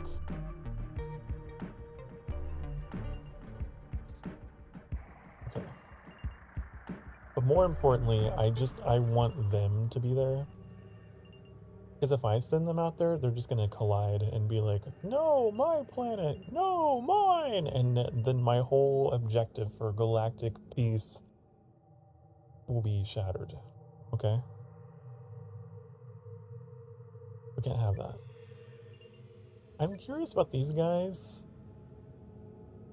Reconfiguration event. I don't know what that is. Does that change their behavior?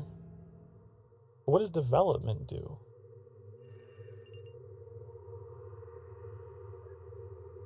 I'm not really sure. Oh, our plant people reached industrial age. The virulents start to study electricity, steam power, and machine manufacturing in the industrial age. Harnessing the power of radio waves might allow them to send signals into outer space, but this civilization could accidentally eradicate itself as weapons development thrusts forth.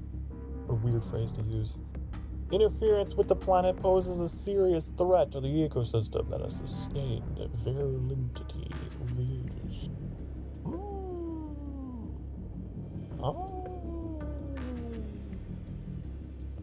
Oh, I see. You look cool, though.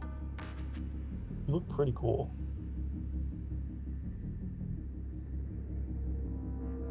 I don't know what to do. I can give you wisdom. We have a lot of synthesis. We do. We got a lot of it. Decrease your population a little bit.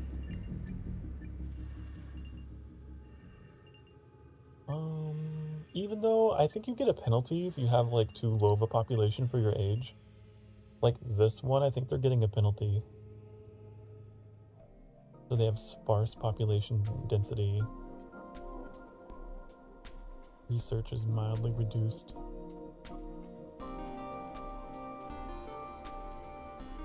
No final tech events?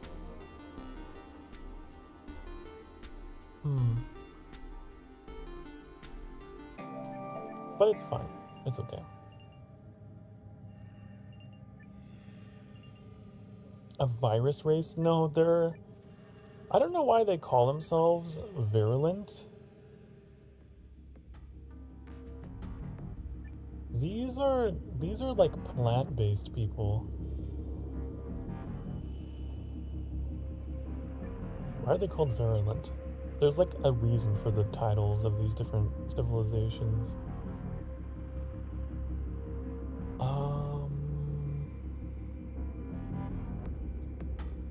What is this? This is part of their history.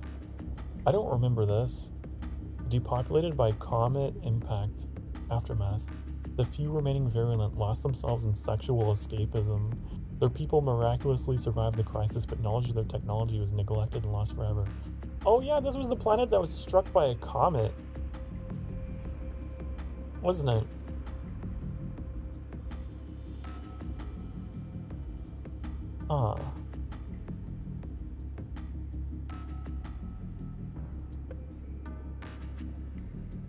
I don't know. I don't think the history goes back far enough. I don't know what that means, virulent. The Virulent Fertility Republic. But there's a reason why they're called that. There's a reason why they're called that. And something happened to them that caused them to be called that.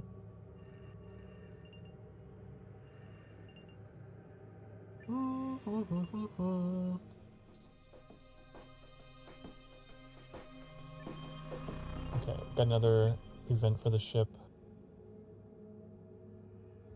A clique of cruel officers brought themselves into positions of power on the Boozer Digital ship and used their authority to torment the weakest of the cryo crew.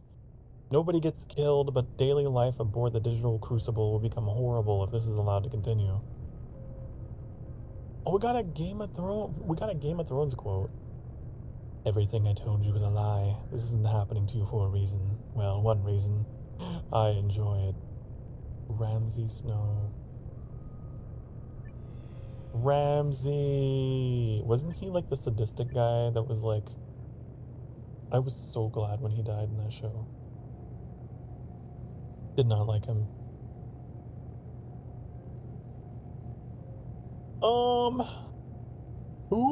He was a guy that just was cruel.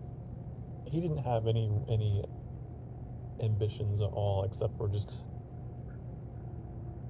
You never watched the Game of the Thrones? It's an excellent series. One of my, I have several favorite quotes, but like another one was like from Lord Varys. What did he say? It was something like, Power exists only where men believe it exists. or something like that. Like it's like a shadow on the wall, and small men cast large shadows.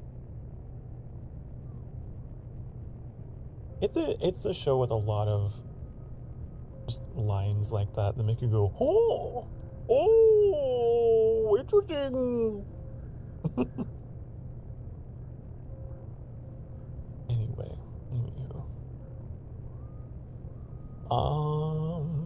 what do we do now? What do we do? Oh yeah, we have sadistic officers. Do we prevent them? Do we allow them? Do we not only allow them, do we encourage them? No. Oh my god, this is really funny. The cryo crew threatens to revolt against the officers, and the quota captain agrees to throw them out the nearest airlock. Throw them out the airlock! Get them out of here! Get them out of here! Boom! Horrible stories are told about a group of sadistic officers aboard the Boozer digital ship. Luckily, their reign was short, and they were executed by the quota captain. Wow. Imagine being executed that way. You get depressurized.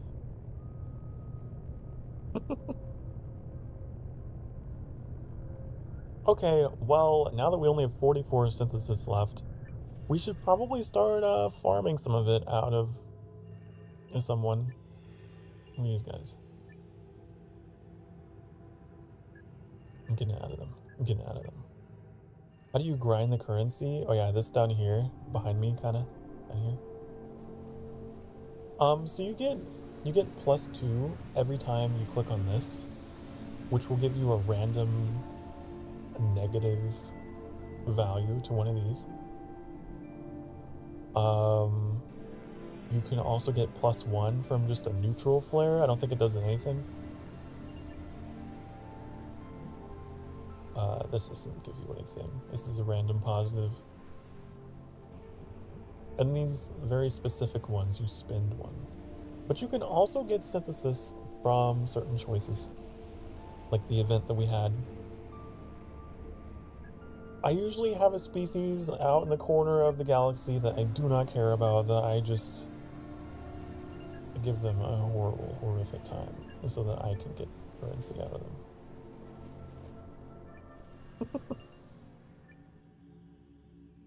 Yes. There is a strategy to it. Like, you could also just intentionally run species extinct because you get like a ton of synthesis if you do.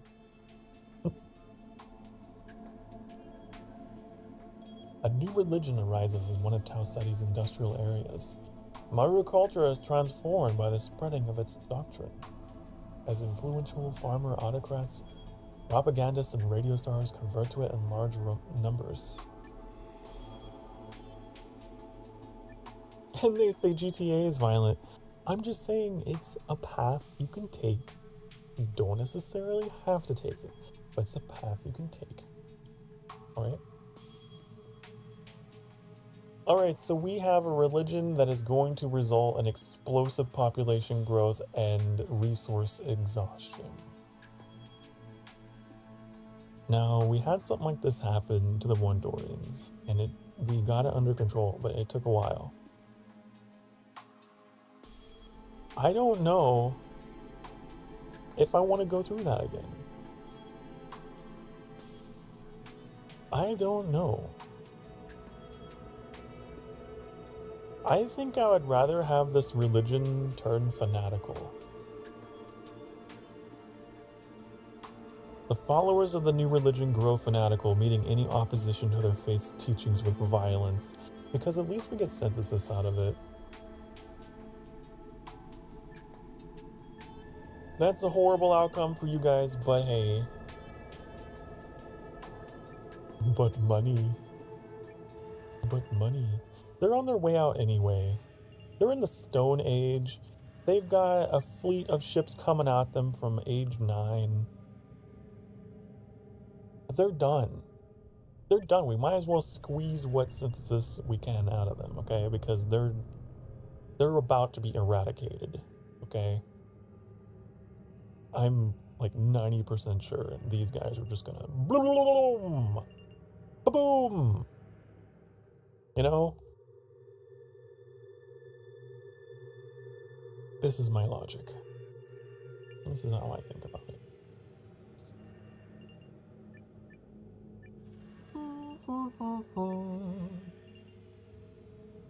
Okay, so here's the problem with milking a species dry of synthesis, okay? They're about to enter resource scarcity. Okay? And I can't use them anymore. Right? So maybe we should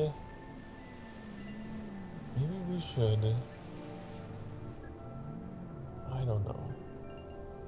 I don't know what to do.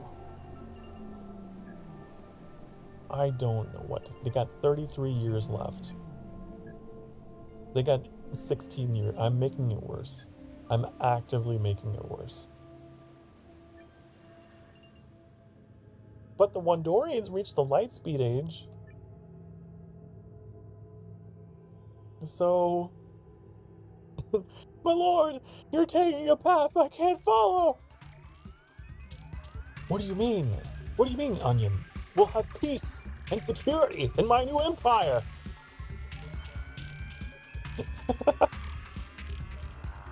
We'll blast. Make the galaxy how we want it to be.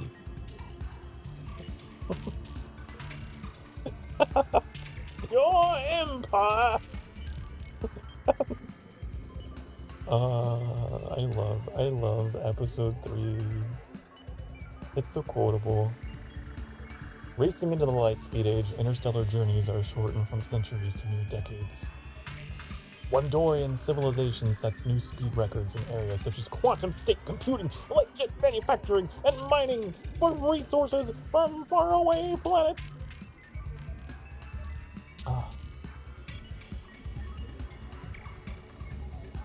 Look at them. They're so advanced. They're so advanced. I'm going to advance them more. They're going to learn how to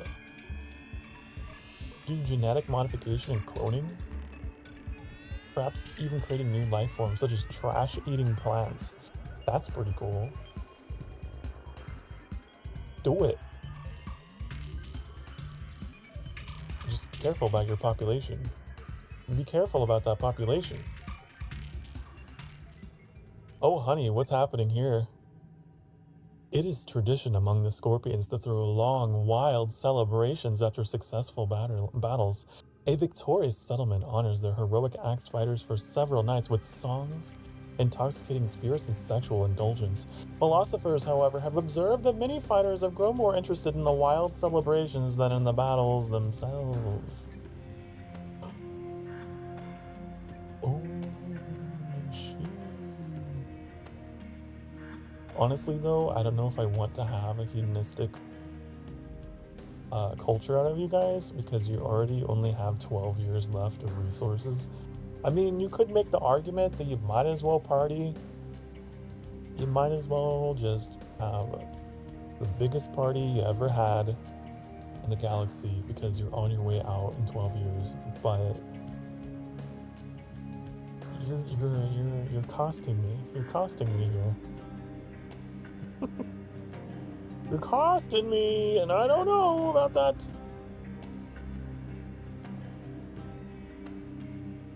I'm just gonna do this. It becomes a custom to attack during the long celebrations, taking advantage of the intoxicated axe fighters. As a result, the warriors of Vexus become experts in drunk fighting. Wow, drunk fighting scorpions. Wow. Okay, well that's an interesting path you guys took. I don't know you're gonna enter a crisis. It's a certainty. It's going to happen on the next turn. The biosynthetic age. Oh wait, did they get their own tech tree because they're synthetic? The signal bots use stored biochemical data from their dead creators to craft biosynthetic components. The resulting mixture of organic and inorganic parts manages to combine the best elements of both. The biosynthetic bodies can heal, grow, and adapt like a naturally evolved species, but are functionally immortal and incredibly durable. What?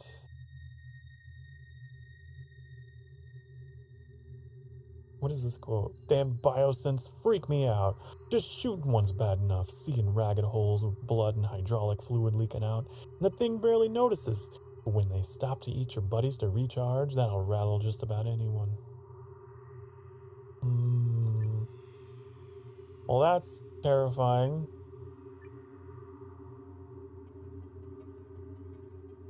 I didn't know you could age these guys up. Understanding, expansion, or control.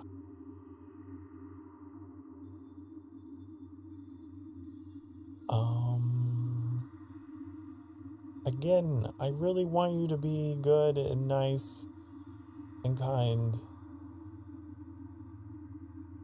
The inclusion of biosynthetic components gives the signal bots access to the empathy and feelings of the biological life forms that they clone them from. The biomachines learn to value life in a way that goes beyond pure calculation. That sounds cool. Let's do that. The biobots. Great.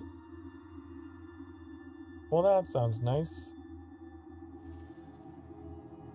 Okay, and they're in their resource crisis. I thought that would happen. Here we go. The surface metal deposits are becoming scarce in the Vex system. The effects of innate consumption brought the Scorpion civilization to a breaking point. While they're dealing with the resource scarcity, will the regions find ways to prevent the complete exhaustion of their environment? Or will they turn against each other?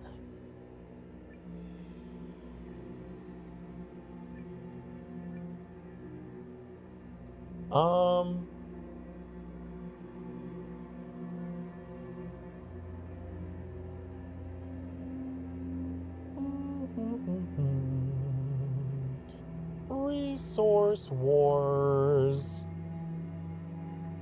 Resource wars. What does Crisis do?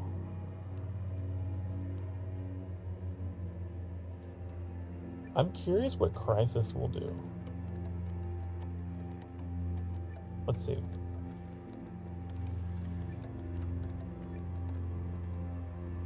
Well, with metal becoming rare, the Scorpion regions are preparing for the worst and protecting the vanishing resources. Drunk fighters are deployed next to vital simple queries, and the inhabitants of Vex are too busy preparing for conflict to tackle the root of the scarcity crisis. Wow, I like this quote. Ours is a world of nuclear giants and ethical infants. We know more about war than we know about peace. More about killing than we know about living. Omar Bradley, American General. Wow, so true. Wow. Okay. You are gonna have a bad time. There's no way around it. You either technologically regress, it looks like, or we go into total war. 26 million casualties. That's even more casualties than the other option that we had.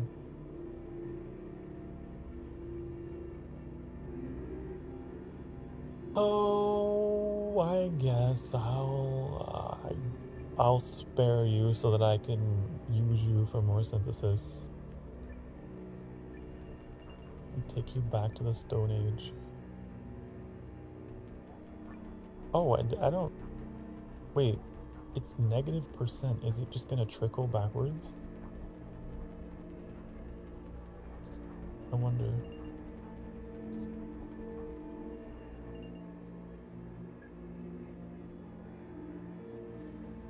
I don't know. I guess I pushed it back up, though. I didn't know you could run it negative. Okay, so we got them in the nuclear age.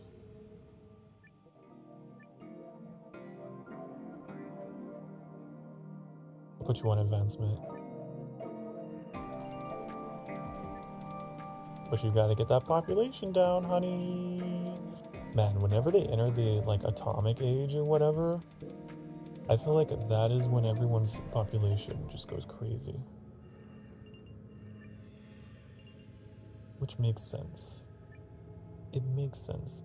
Did you know, like, human life expectancy became what it is mostly because of,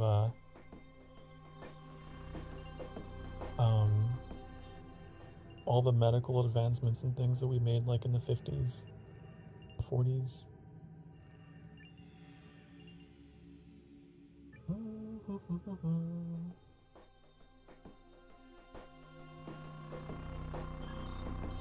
Oh no. Uh-oh.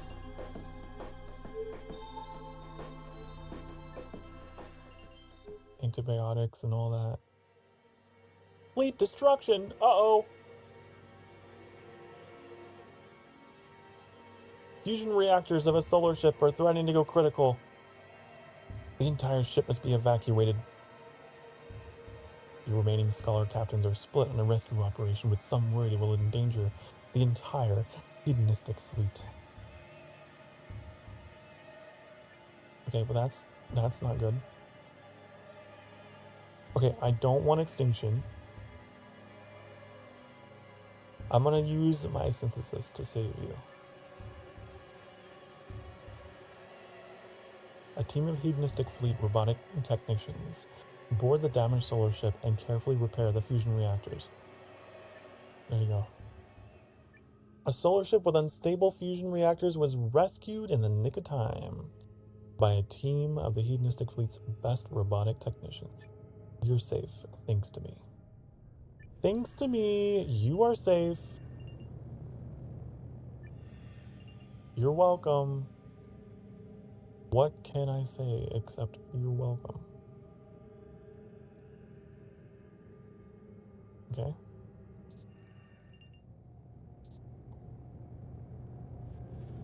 They reached their destination? Okay, so our other ship finally touched down.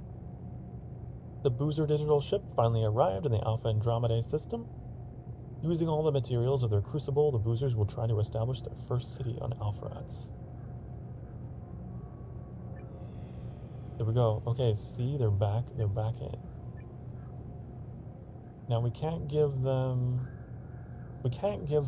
a perfect success of a colony because we don't have the synthesis to spend, because we had to use it to save their cousins on the other side of the galaxy. But we can get them here. After a decade, the Boozers have to abandon their first settlement and move to a more protected and more stable environment on Alpharats. They consume most of the resources in the first settlement attempt. We have to do that. But they're still going to be really well off because of the resources that they got from that, like, alien encounter that they had.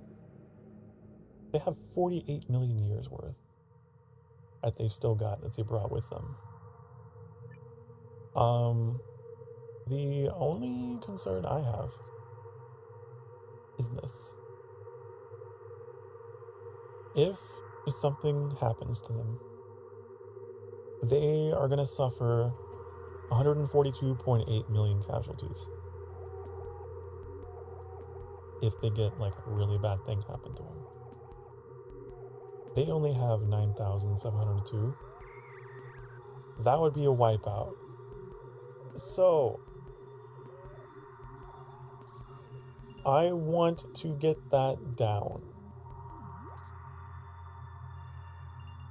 And I want to get their population up.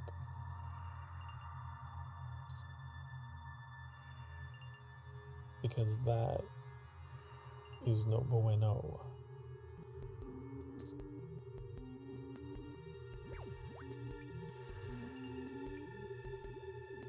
Exoscientists search for new technologies that can enhance the pleasure of the hedonistic boozers. They're running countless digital decoder simulations. They found a potential breakthrough that could have applications far beyond its sexual uses. Oh, honey.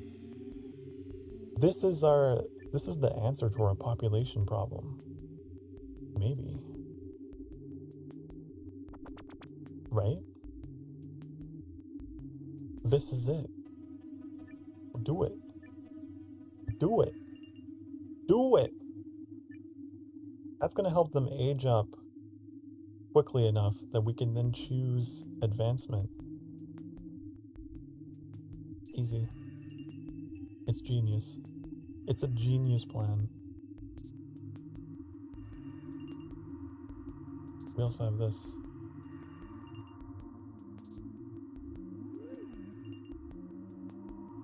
Advanced is no. I don't know if I can say that on stream. Yes. Basically. Okay. This is the solution. This is the solution to our problem. Yeah.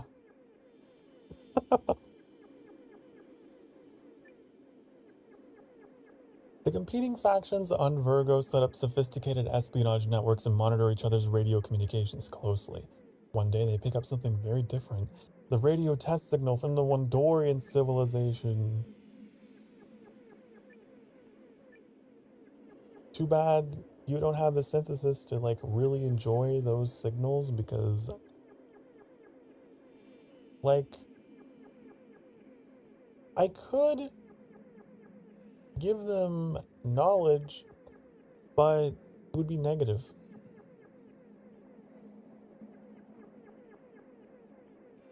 A covert operation to obtain the radio test signal triggers an espionage war over research related to the Wandorian civilization. Heavy militarization follows.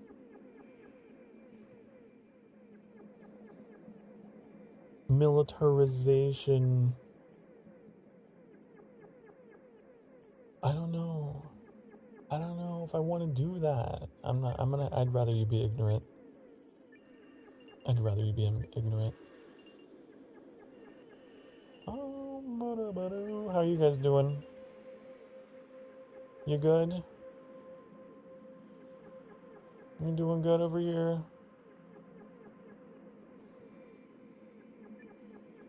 The negative stuff sure likes to give 20, yeah. It's a lot, but the consequence of that would be they would go to war if they encounter that species. There'd be no returning back from it.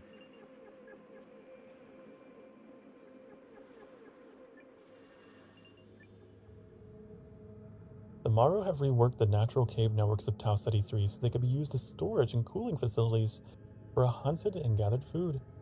They're now able to prepare for harsh seasons and food shortages. Well, isn't that nice? Before the impending invasion. I'm just gonna use this to get synthesis.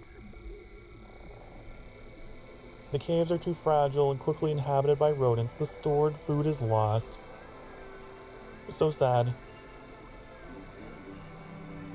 So sad for you. So sad for you. I'm just gonna do all negative to get as much as I can before they explode.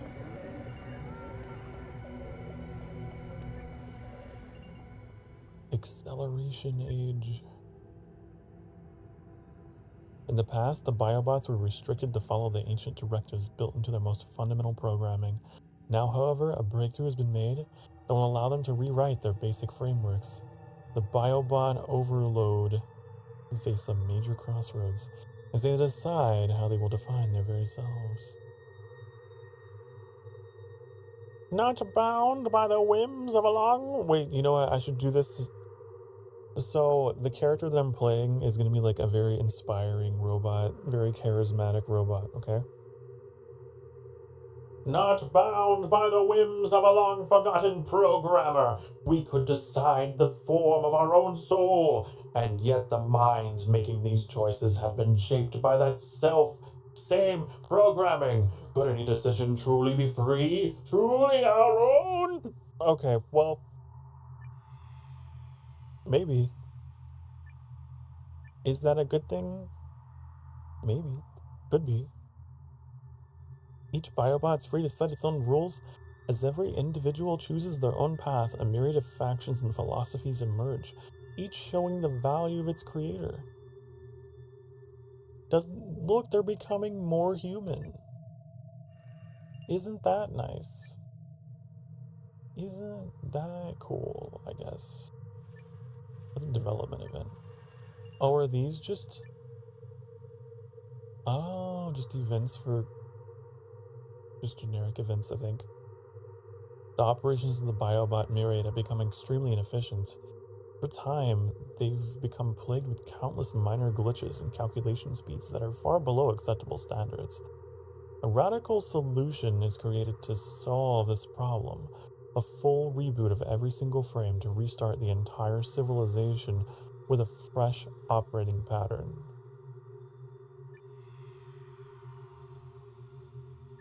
What is that? What is this gonna do?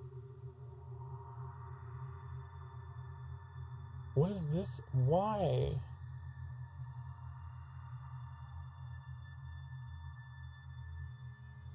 Hmm.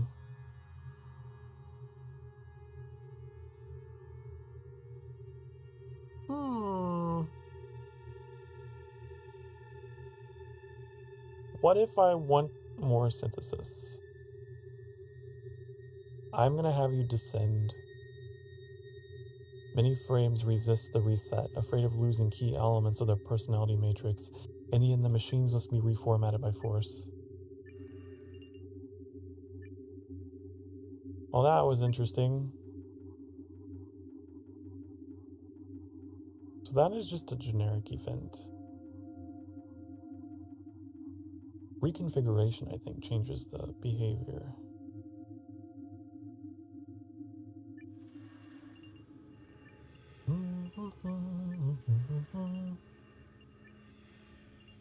Colony is still doing great. I mean, they've got this casualty thing to worry about, but they'll be fine. If they age up, they'll be fine.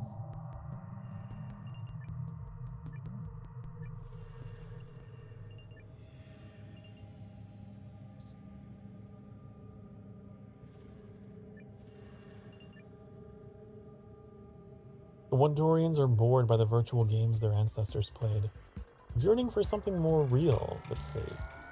To satisfy the need for challenge and competition, they construct elaborate arenas around ruins, maze-like space stations filled with droid opponents, and battlefields engraved in the surface of Kepler's solid planets.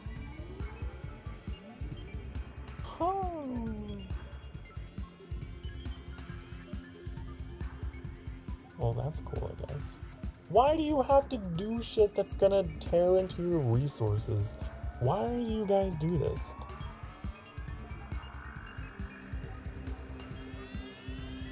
They're so, like, what do you call that? I don't know, wasteful.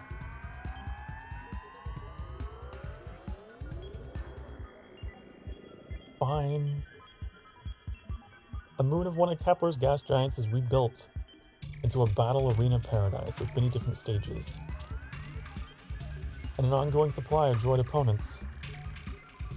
Holo Channel Hub makes it possible to upload a match streams.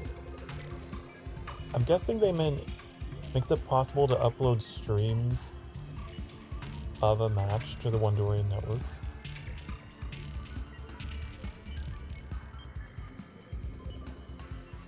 Huh. Weird. That's crazy to think about, like a droid gladiator game, basically. I could see that happening. I could absolutely see that happening.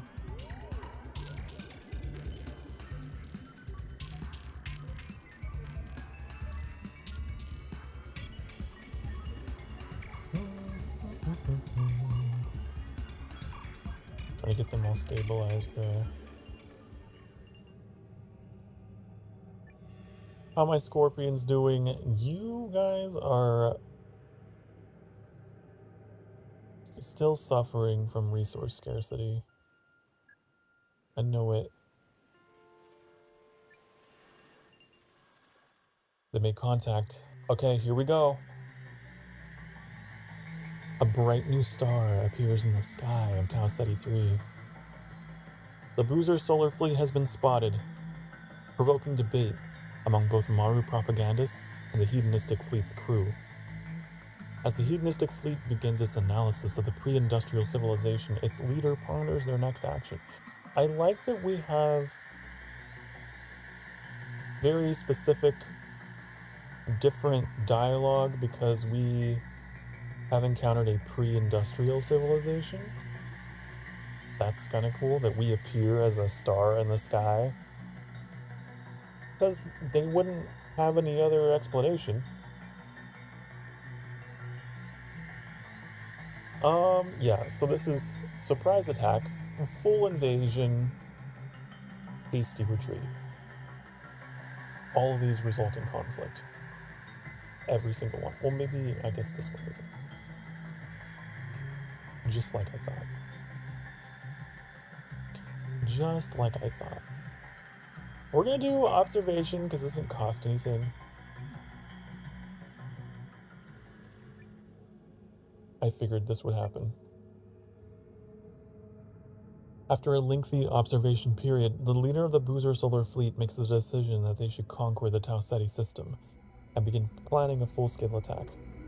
The decision is made fully in the knowledge that an invasion of the swamp planet on this scale will likely spell the total and utter destruction of the native Maru civilization. Hold it! I told you guys! I told you guys! Weapon! No! I told you! I told you! Okay, we got Conquest, Bombardment, Submission. We can get some synthesis doing it this way. After a brutal and rapid decision to conquer and take over the Tau Ceti system, Boozer strike teams are dispatched to assassinate the Maru peasant regime's divine autocrats, so as to quickly crush any resistance on the swamp planet. The Tau Ceti's zealots fight back as hard as they can. Will this result in victory for them? Oh yeah. Give me that synthesis. There it is. Okay, so they've been occupied. The alien invaders from Sol seized control of Tau Ceti 3. Boozer colonial marines set up patrols of the industrial areas of the Maru, and resistance against the occupiers is answered with energy rifles and the threat of releasing plasma detonators from the Boozer solar fleet that is stationed in orbit of the swamp planet. This is crazy. It's a very in-depth. I thought it would just be like when I initially played this game a long time ago, whenever you would have a hostile interaction between species, it would be just like one line of dialogue, like they wipe them out, they're extinct, it's over. But they have like multiple phases to it now. Withdrawal? No. Resistance? Specieside. At first, the new rulers of Tau Ceti do not harm any Maru, but gradually the alien fusion engineers conduct tests to modify the environment of the swamp planet to the needs of the Boozers. Soon, food, air, and water become toxic for the native Maru species, and the entire population is eradicated. Wow. Wow. Or we could do resistance. We could have a resistance movement.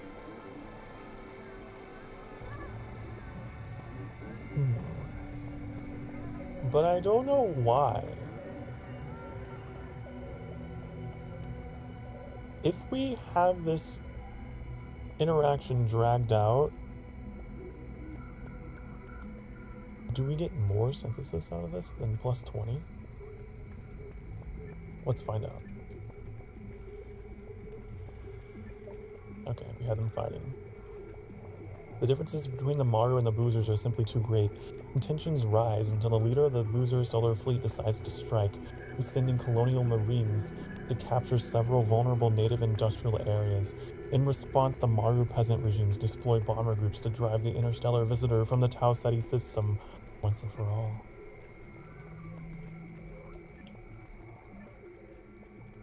Looks like it's the same. Oh, we can have...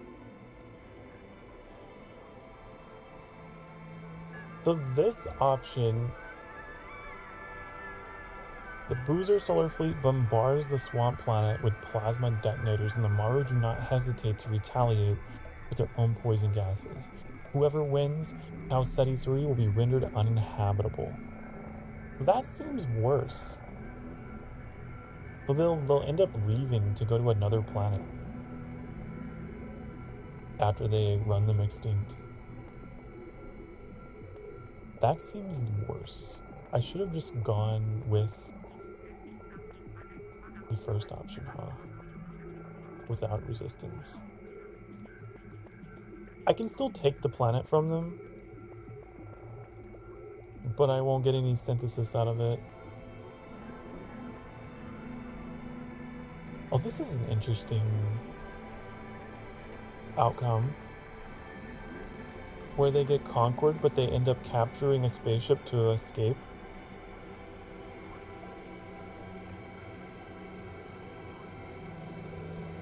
Huh.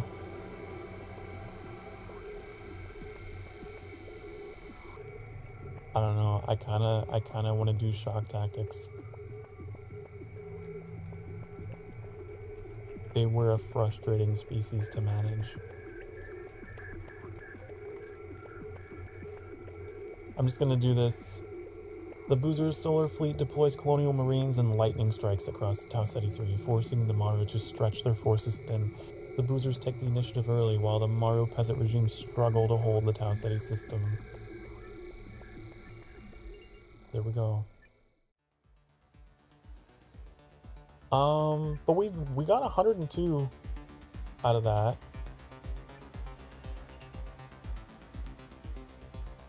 So we got dinosaurs on two systems. I wonder if we could go back. Could we theoretically go back and take our homeland, take our home planet back? I wonder.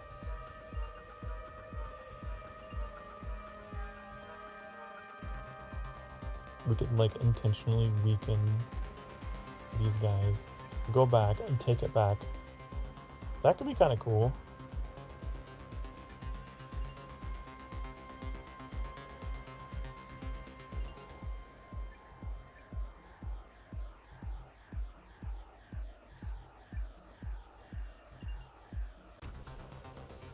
I forgot how much I enjoyed playing this game though. Because like there's so many ways to like engineer different situations and have different stories play out.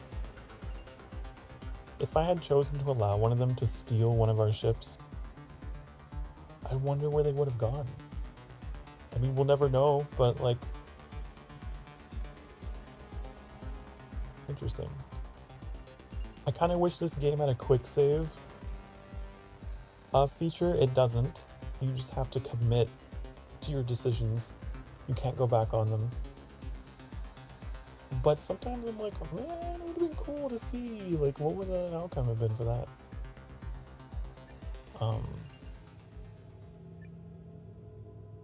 These guys are toast. You're done. Yeah, here we go. Wait, this might be a good event for you. The philosophers of Vexus begin asking questions about the nature of what scorpions value. Until now, these values have been fixed by tradition and old annals, old annals, but curious minds have begun to explore new ideas. Why do they follow? I don't know why I'm becoming Kermit the Frog. Why do they follow the moral rules that they do? Why do they find certain sights and sounds pleasing? And most importantly, what should they value? Philosophy. I wonder. Again, what's the point? What is the point? You are going extinct. What is the point? You're going extinct. The musings of the philosophers become extremely esoteric, and few common scorpions can follow their logic. I'm just gonna take my synthesis and go. I can try keep you alive. Your resources are exhausted. Another resource crisis. This is your second resource crisis. They've used up all available deposits, no longer able to provide. The regions will fall apart. The overuse of their simple quarries has destabilized the environment to the point where the scorpion society may not survive this devastating crisis. There was a quote from Yuri Gagarin there. It was nice. Yeah. Oh, did they nerf this? Nerf does. It used to be when a species went extinct, you would get like plus 60 like synthesis. It was a huge number. Now it's only 20. Now it's only 20. I mean, maybe the developers realized like people were playing this game in a way that was not what they intended. And now you have less incentive to have planned extinctions. Even your farmed species need to be kept alive if you want to get the most out of them. Okay. I'll have you regress.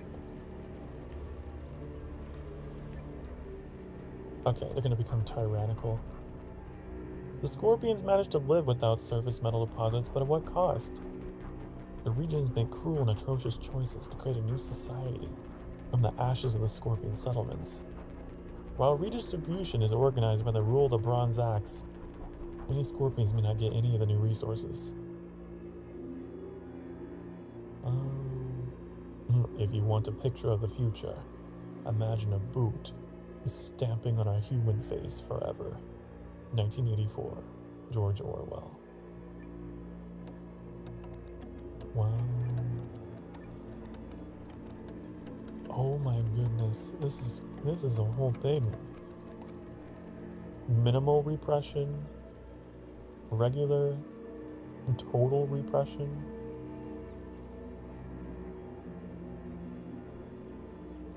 I'm gonna go with minimal because we have over 100. We don't need to be cruel. We don't need to be.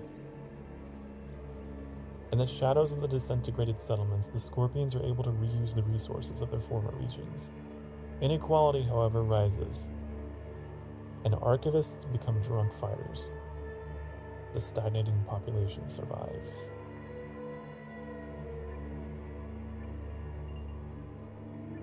Oh my, look at their population growth.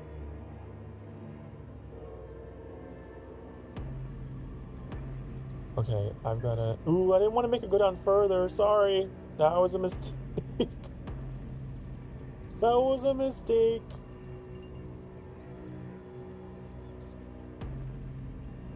I'm trying to make it go up. They give me a positive one. There we go. That's gonna take some time.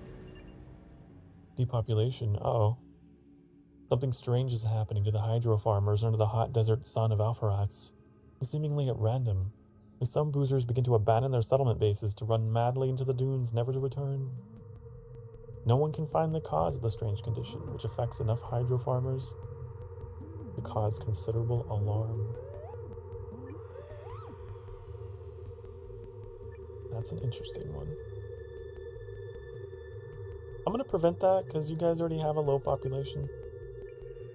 I don't want that. Weird. It's time for our next hourly break. I'm going to play this for another hour because I'm intrigued. But I did say today was gonna be a short schedule. Short stream. Because I gotta do a lot of reading. It's this is like ×2 the strain on my voice. And also because we have a busy schedule ahead of us. So I'll be back in a few minutes. Get up and do whatever you gotta do. And I will return for one more hour in this because I'm intrigued. Mwah.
Hi, honey, hello. I'm back. I was just thinking though, maybe the reason why so many of like the much bigger industry VTubers, maybe the reason why they tend to do what I consider short streams, roughly 3 to 4 hours, is because once you get to a certain point and you're talking like non-stop because you got so much going on, it is a lot on your voice. And maybe that's why. I can still manage the way things are. I don't have a lot of, related stuff, related projects and people to contact, and my chat moves pretty slowly. So I really don't overwork myself, but I mean, it could happen. Maybe someday. Anyways, I'm doing a lot of talking during this stream. And it kind of made me think, as talking increases, duration of stream decreases. Is that how that works? I'm gonna take off my cloak as well. My treat to you. But also because I took off my cloak in real life. It was getting warm in the sanctuary. Okay. What are we doing with you guys? I don't remember. Oh yeah, your population was a problem. That's what it was. Your population. Okay, then we had the scorpions, which were like in this weird death spiral they can't get out of. We get a colony that reached the cyber age. The boozers use new technologies to further adapt to the environment of alpharats. Their engineers learn how to implant complex machines into their bodies, connect computers with their brains, and create clones of the hydro farmers. Meanwhile, they begin the first steps towards establishing settlements on other planets in the Alpha Andromedae system, which we don't see in the game. But wouldn't it be cool? We only see like, what? Oh, they changed. They took off their spacesuits. Ooh. I mean, you might as well go with advancement. You got enough resources to last you for a long time. Go for it. Go for it.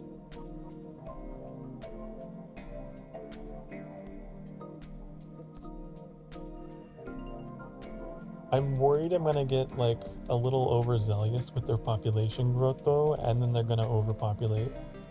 Maybe I shouldn't. Maybe I should.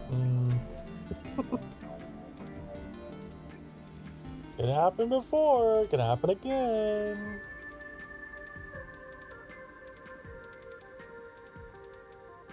It's one of those things that's tempting every time you age up because, you go for advancement and you think, oh, it doesn't cost anything.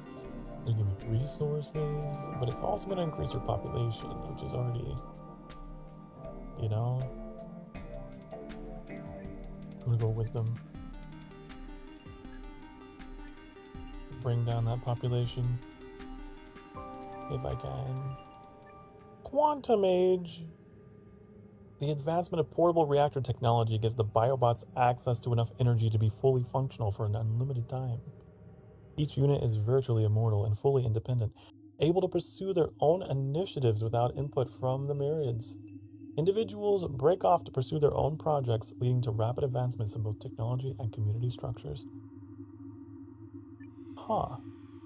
It is fascinating to see how they have their own tech tree. They have their completely different, they're going to be, tech level 13?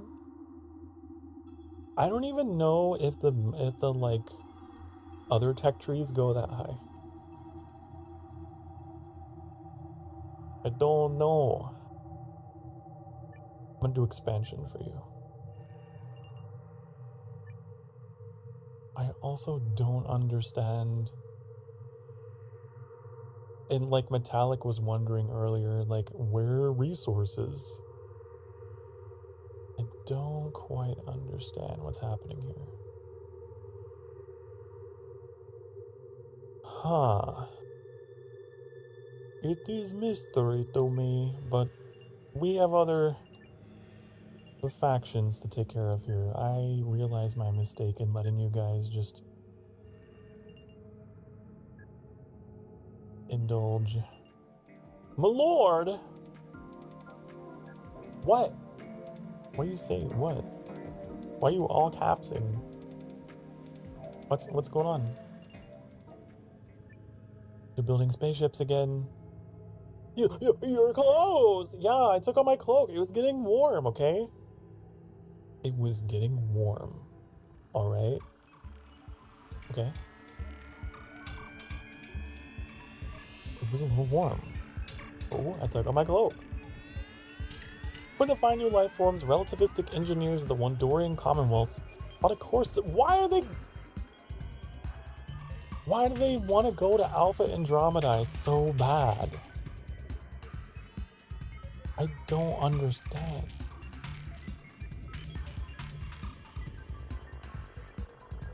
Why? I'll send you there, but like, you're going to encounter the dinosaurs. Oh, but they look so adorable in their spacesuit. Like, come on, I can't deny that. Okay, you little scamp, you go off and go explore the cosmos. But just so you know, you're gonna get there and you're gonna be disappointed. You're gonna be just very disappointed. I don't think they should have conflict. I think they're going to have a positive experience with each other because they had a positive experience before. Okay, I think their second date is gonna be great. Okay? That's what I think. That's what I think. Don't be population growthing. No canoodling on the starship. No. You've only got 100 years, and I don't know how long it's gonna take. Okay, there. There, just in case. There. Right. I don't think it'll take that long. They'll probably get there at halftime.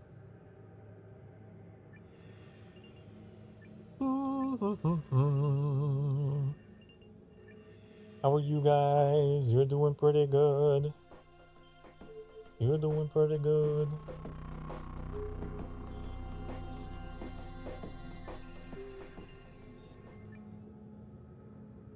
Architectural optimizations by the mass technicians of the research vessel lead to more living quarters within their ship.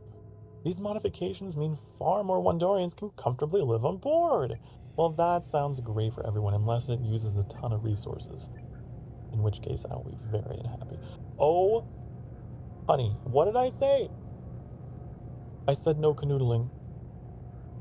And these changes are going to enable you to do more of that. And I don't want that. You need to stop. You need to stop. You don't have the room. You don't have the room for that many of you. The improvements are utilized for recreational purposes, failing to create more space. Too bad, so sad. The mission is more important. The mission is more important, honey. The dinosaur had lipstick. Which dinosaur? What do you mean? Not you. These? You mean this one? Or do you mean... No, you're still in your suit. Oh, that's so interesting.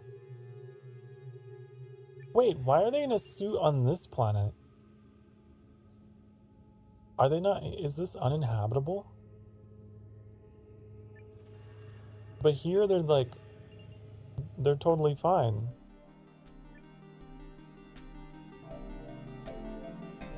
I didn't even put that together in my mind. That's kind of cool. Interesting.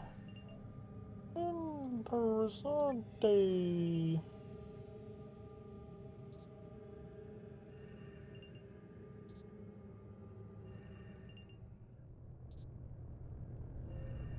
How's it going? Hello, DJ. Hi. It's going. It's going great. I'm happy to be showing this game off again for the second time this year. I feel like I play this guy, not this guy. I play this game like 1 or 2 times a year. And it's nice to, it's just like one of those games. Nice to come back to.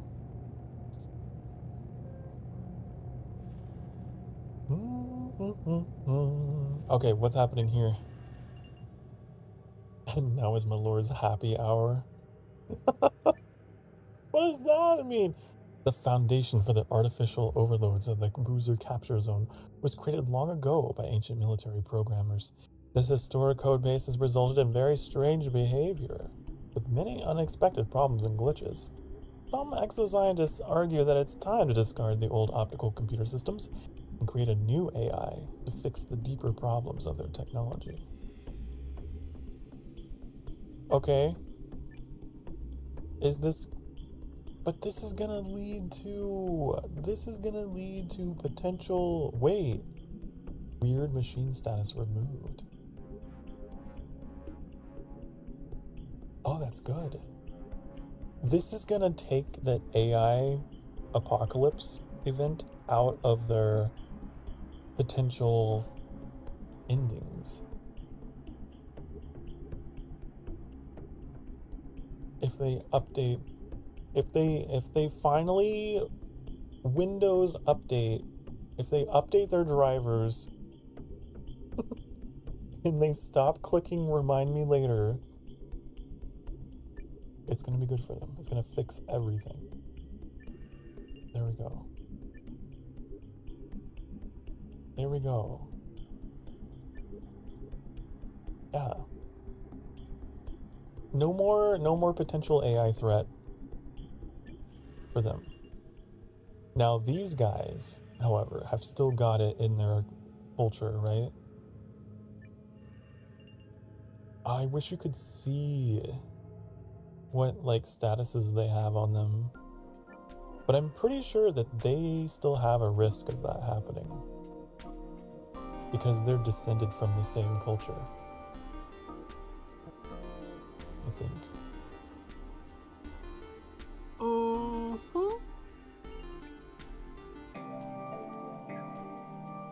Need to get them depopulated. There's a lot of you.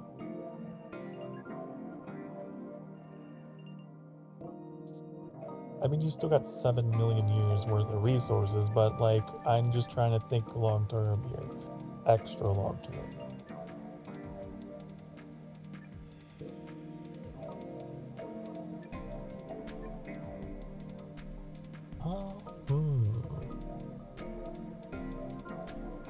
I'll give you more wisdom. More wisdom for you. They reach their destination. They make contact. After numerous years of travel, the Wandorian research vessel has finally arrived at its destination. Preliminary scans verify the Alpha Andromedae system is inhabited by the dinosaur species. Will the Wandorians decide to make contact with the resettler cultural function? Or will this historical encounter lead to peace between both people or end in death and misery? I hope peace. I really hope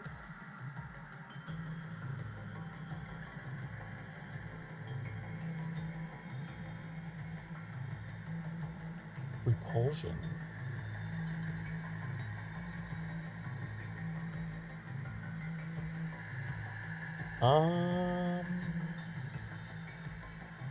We could also do course correction to send them to a different world. Let's do that. After long days of tedious back and forth amongst the Wandorians, it's decided it would be prudent not to make contact with the resettlers. The massive Wandorian research vessel tries to change course undetected. I'd rather them just colonize a different star system The resettler cultural factions have no idea that the Wondorian research vessel is near Alpha Andromedae, and the alien leader wants to keep it that way. Can the crew head towards the Tau Ceti system without leaving any trace? Guess we'll find out.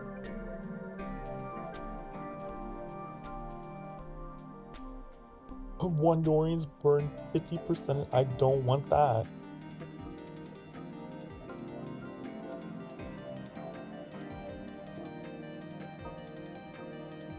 Well, that's kind of cool. I kind of like this. As they pass through, the aliens lazily dump their garbage from the ship before leaving the Alpha Andromedae system.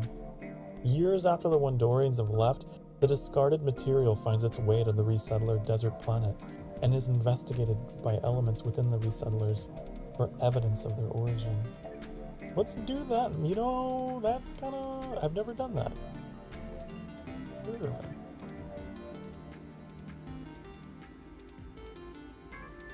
Do it.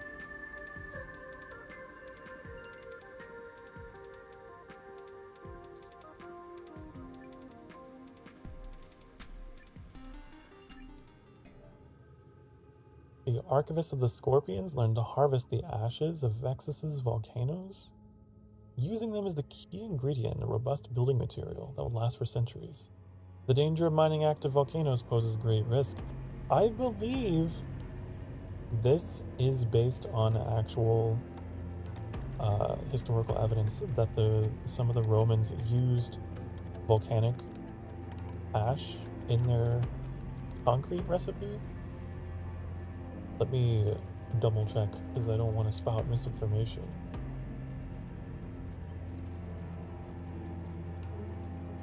Oh, no.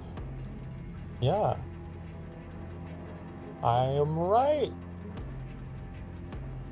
Roman concrete used volcanic ash.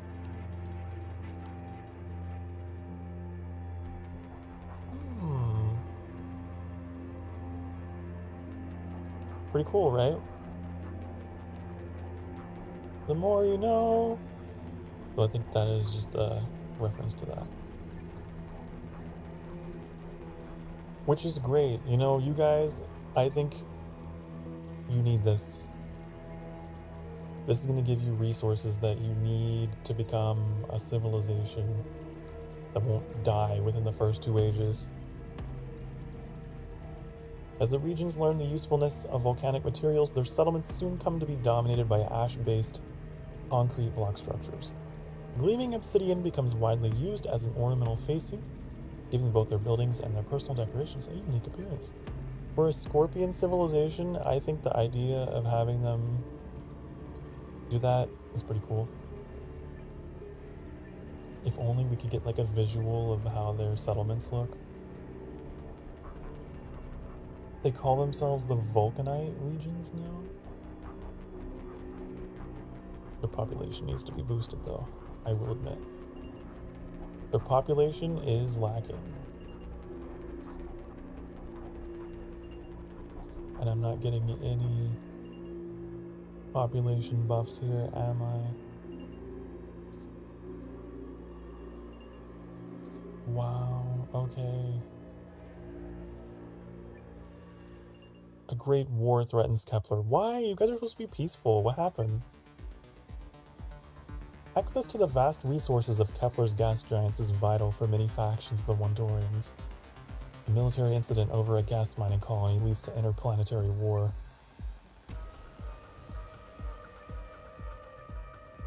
I suppose their resources are dropping.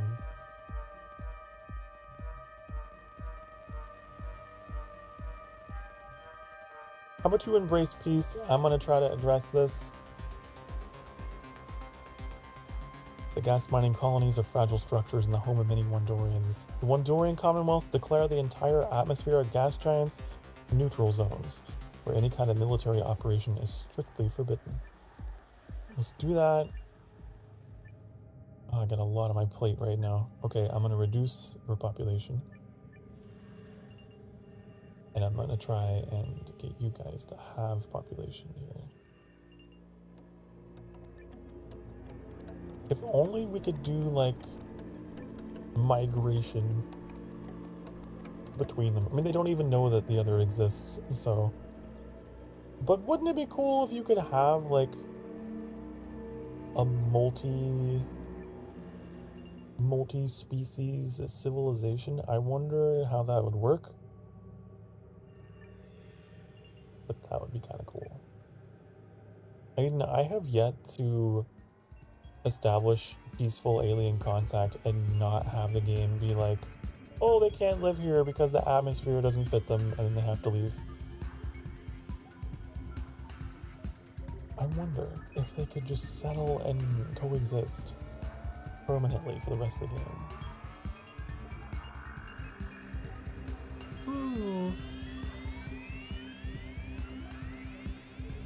I'm sure if you encounter the same species, they would just integrate.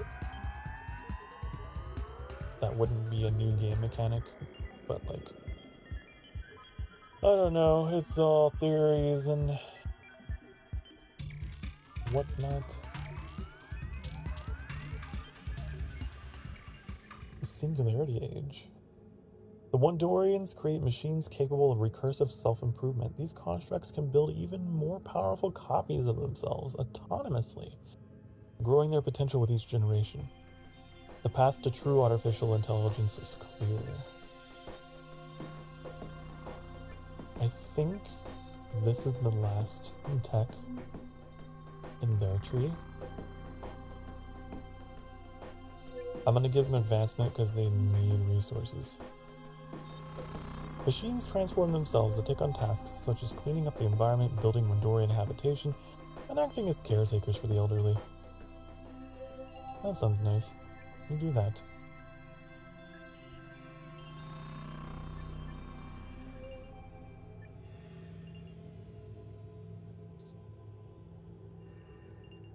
I'm hoping we can get this population up.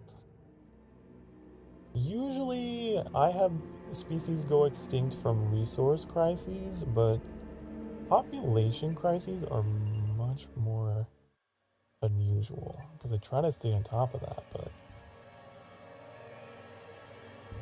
One of the impulse drives of the Wondorian research vessel has gone critical. The problem isn't resolved. A detonation could completely destroy the ship and all Wondorians on board. The crew begins working frantically to save as many lives as possible. Well, that's not good. That's not good at all. Thankfully, it costs nothing to save you. We got lucky.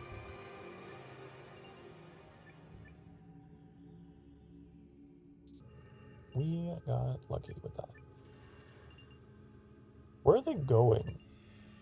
The Tau Ceti? Why would you...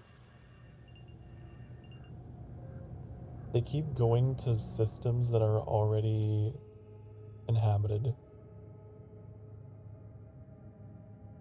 Like, that's kind of frustrating. If they go here, they're going to encounter these guys, who are very technologically advanced. They're going to have to turn around again. I want them to age up so we can get resources. That would be nice.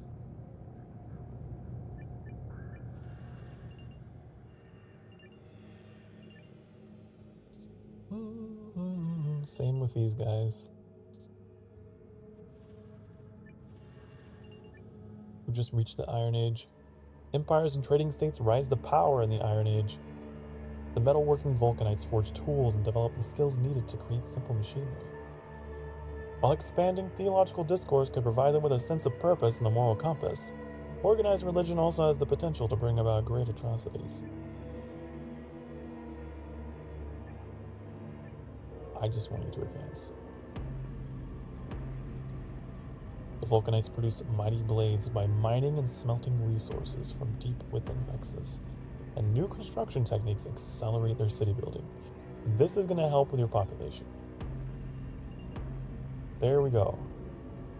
It's still dropping, but by way less.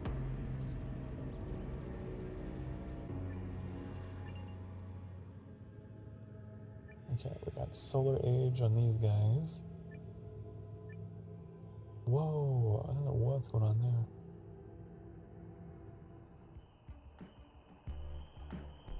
I'm gonna do advancement for you. Let's see if I can get your population down. That's probably not gonna happen.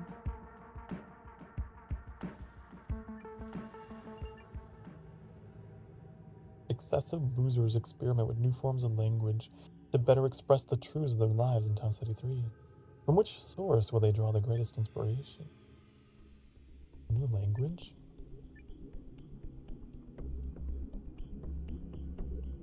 I don't like any of these choices.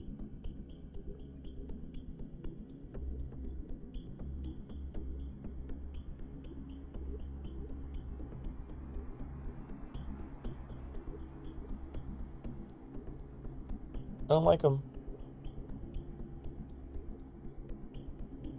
I guess I'll go with Ascent. Thanks for taking half of my money. Thanks for that. Really appreciate it.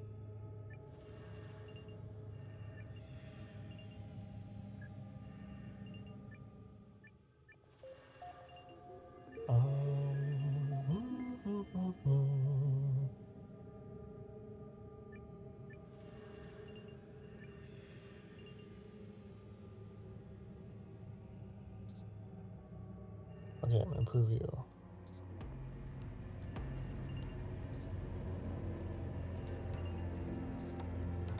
Alright, their population is officially stabilized.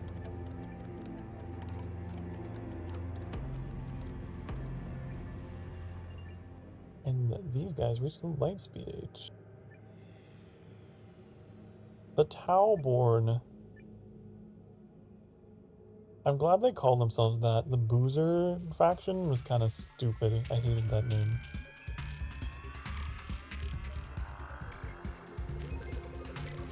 Okay, we're gonna advancement.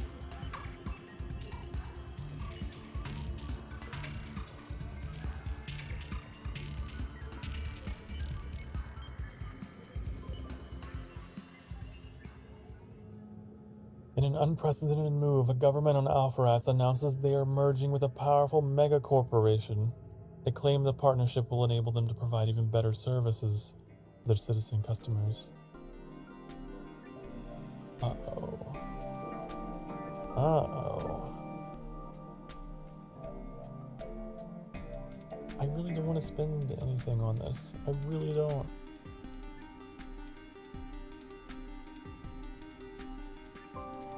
Let it happen. Let it happen. I also... there's so much going on with this planet. The harm potential is too high. The population is too low. I'm worried about the resource scarcity because it is 3.7 million, but it goes down really fast. For some reason.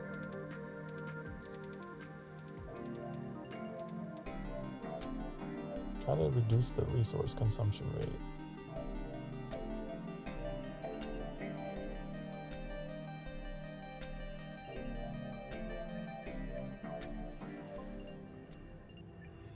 Then we have this ship out here.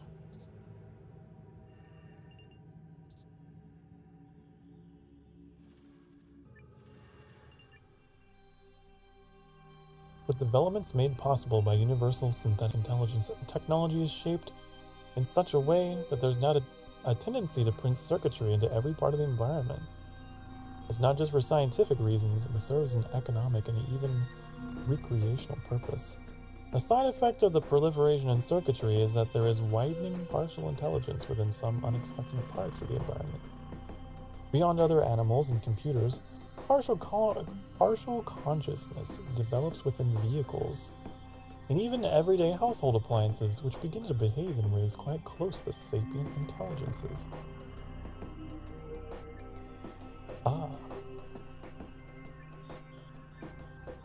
Well, that's not concerning at all.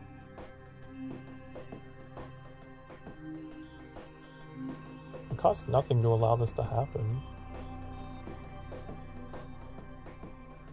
But we also really need synthesis, and I don't care about this.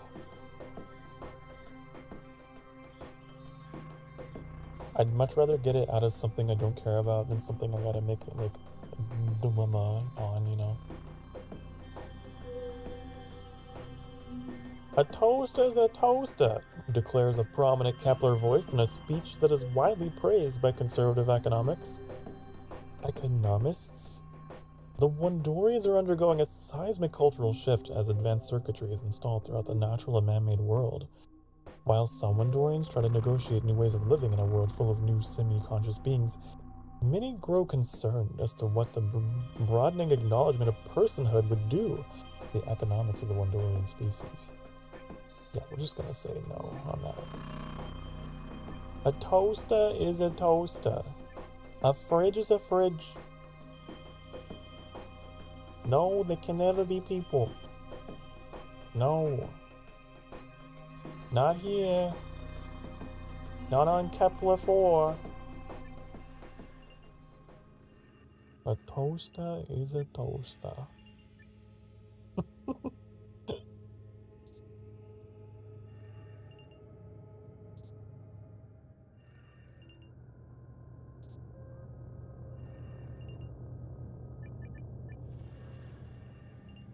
Man, I hope they're gonna be fine. I really do. I think I've gotta give these guys Utopia.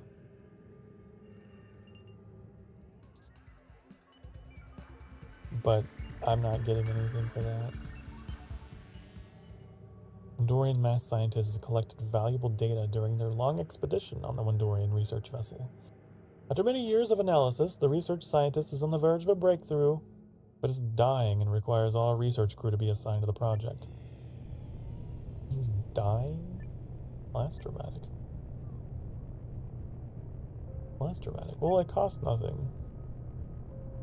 All officers are reassigned to assist the dying scientist. The project is finished, leading to a major breakthrough. Cool. Great. Love that for you. Okay, these guys are too dystopian. They're too dystopian. We gotta work on it.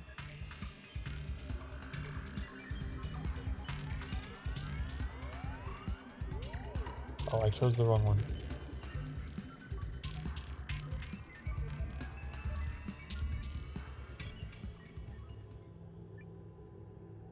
Handheld ranged weapons capable of penetrating heavy armor are invented by the Vulcanites. These crossbow weapons allow unskilled soldiers to wield powerful, ranged weapons without the dedicated training needed for additional archery. Thank you for the bongos, Metallic. I appreciate. I'm just gonna do this. Crossbow use in construction becomes widespread. I know it's gonna make you extremely warlike, but I need some of this, so. Did you remove your coat? I did. I did. How? What an astute observation.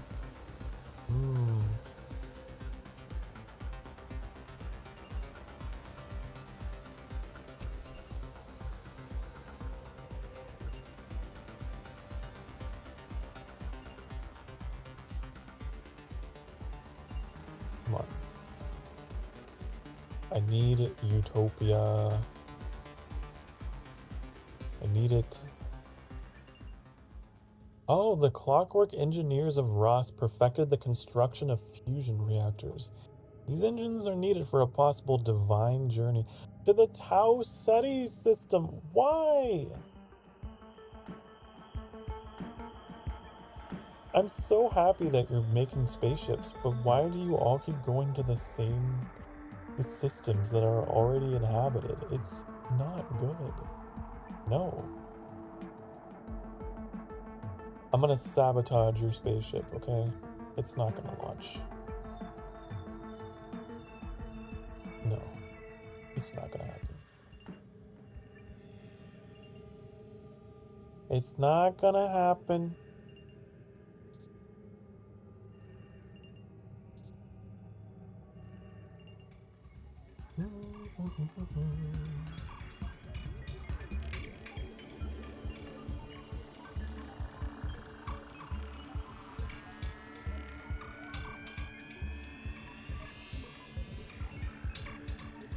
They reach the light speed age.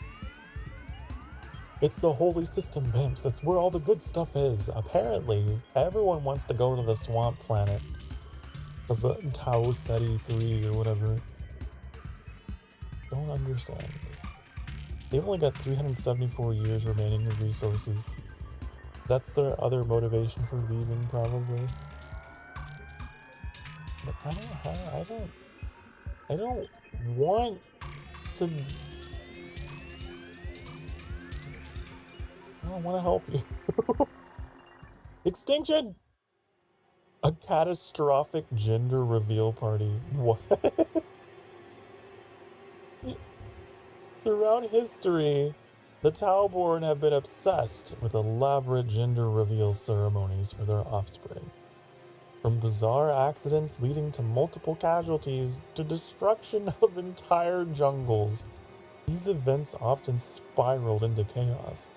However, nothing compares in scale to the latest celebration. To announce the sexual genetic markers of the hatchling of a powerful governor, the Tauborn Commonwealths launched a light-speed-capable spacecraft into their sun, triggering a solar flare of the color associated with the egg's gender. What? This is so stupid. Why would you do that? That's ridiculous. That's ridiculous. I almost think you should go extinct for that.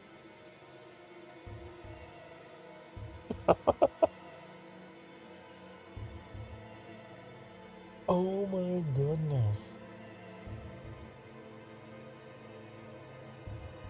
That's so silly.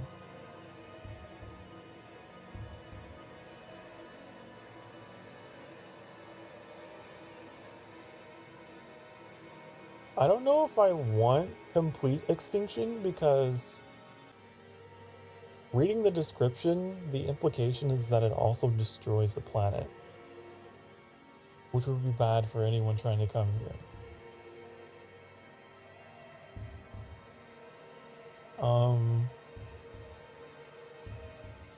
I'm just gonna have minimal survivors, okay?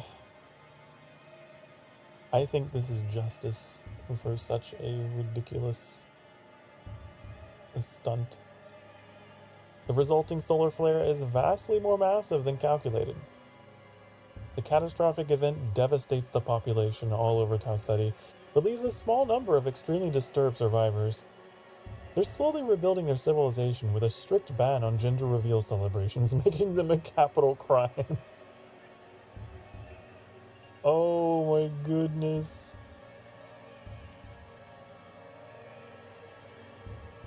In the ashes of their reckless indulgence, the Tauborn rose again, vowing never to repeat the mistakes of the past. Gender reveal parties become taboo, and those who attempted these forbidden practices face the ultimate punishment, ensuring no further disasters could arise. I've never gotten that to happen in a game before. That's really funny. I mean, it sucks for these guys, because, well, they're near extinct now. But the reason for it, usually the reason for extinction is something crazy and like, you know, asteroid, comet, global nuclear war. I've never had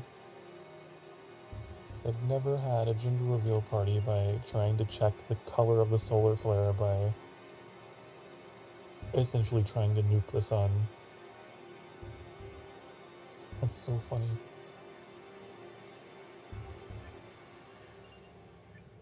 What's happening here? Landfills from previous eras litter the face of Alpharets, and new waste dumps are created every day. To combat this blight, resettler plexes have developed autonomous worm drones that can digest trash. These machines break the garbage into recyclable materials, refill their energy with captured methane, and quarantine toxins within their bodies.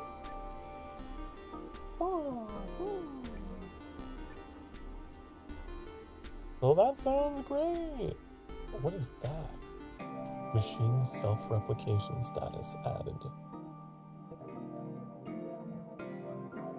Last time we experimented with machines, it created an AI civilization. So this would probably do the same thing. I'm curious. What is this gonna do? Should I, considering the dinosaurs are already almost extinct in their other world, maybe I should spare them. I'll spare them. But only because your cousins are going through it right now. The trash worms are a marvel of modern engineering and are soon deployed across Alpharets. Bit by bit, the landfills slowly start to disappear, many of their resources reclaimed for reuse. There you go. Good for you. Good for you, you know? I had a moment where I almost decided you should go extinct. But thankfully, unfortunately for you, I had a change of heart.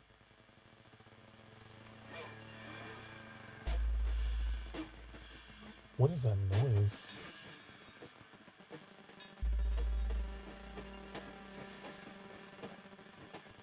That's not my stream, that's the game. Something terrible is happening here. Okay, Vulcanites reach nautical age. They've developed vessels capable of exploring the farthest corners of their planet. The flourishing traffic of goods and ideas advances the fields of navigation, chemistry, and engineering. To safeguard the accumulated knowledge of Vulcanite civilization, emerging universities begin to house collections of printed books.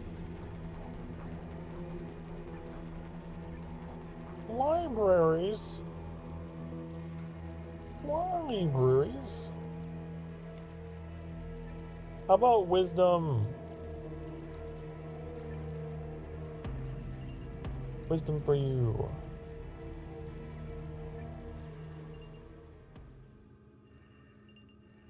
Let me go back here.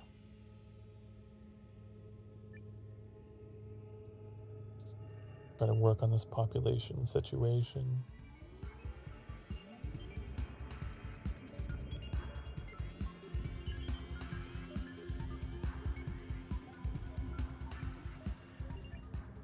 Kepler's building spaceships. Wonder where they're going to go.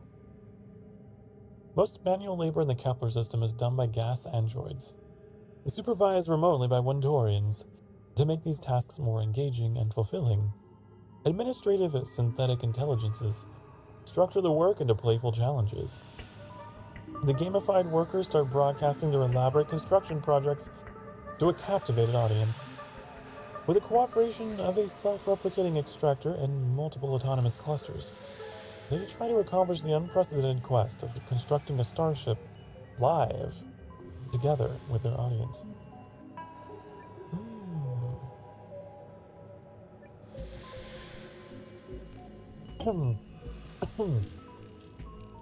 Okay, but where are they headed? Tau Ceti. Of course they're headed to Tau Ceti. Of course they're headed to Tau. Why wouldn't they be headed anywhere else? Why wouldn't they be going anywhere else? You know what? Go for it. Go for it. Go there. You already got a vessel that's going that way. They're gonna get 2 visitors into the same system.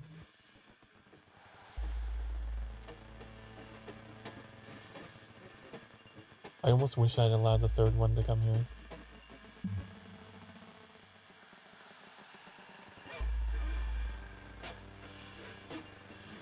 don't think we're gonna recover.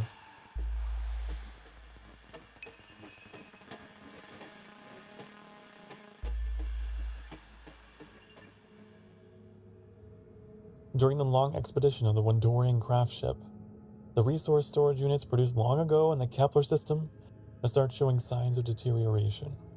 The logistics officers alarm the captain about the situation.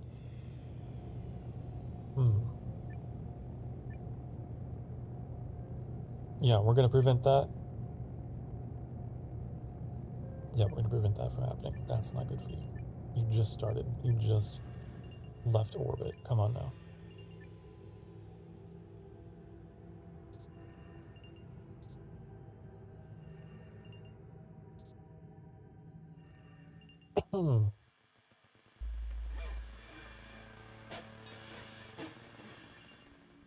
They reach singularity. I think to quote unquote win the game, you have to get I don't know how many. Is this 3 more singularity societies? So what is it, like 5 different civilizations to reach singularity?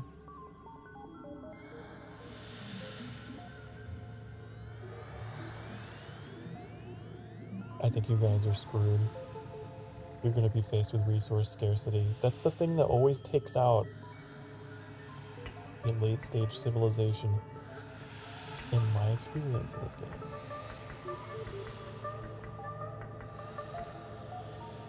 It's always the thing that does it. Unless you can mitigate it. The final age? Yes, the final age is the singularity age. If you can get them all, not all of them, but at 5 of them, and to that point, then the game will resolve and be like, oh, they managed to reach singularity and they created a wormhole portal thing. And I don't know, there's some kind of like end game project you can have them all work on to make contact with each other. That's considered the good ending. But there's a lot of other ways you can have it go. Obviously, you can have everyone go extinct. You can have one species conquer all the others. There's a lot of ways.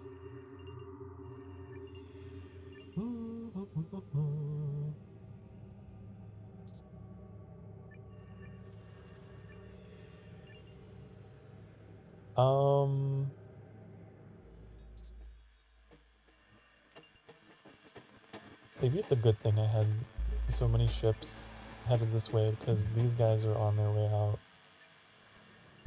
I'm not sure if I can bring them back.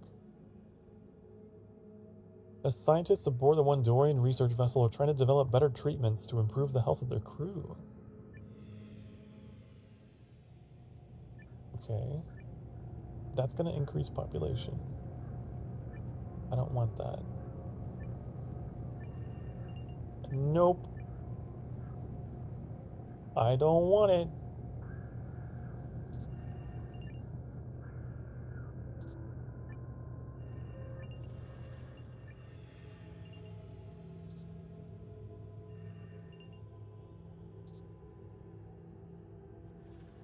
Okay, here we go. They make contact.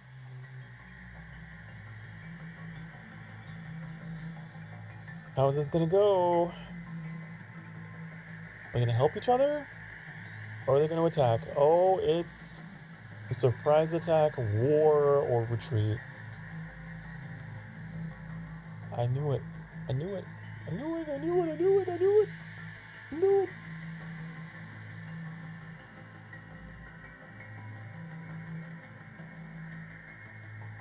And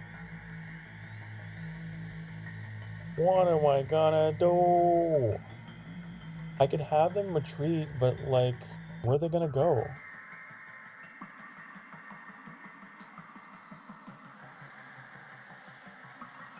Where are they gonna go?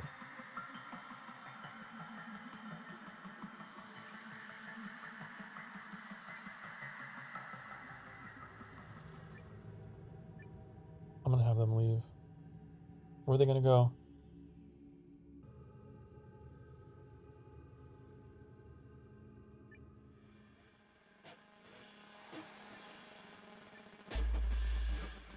Oh, there's more to this?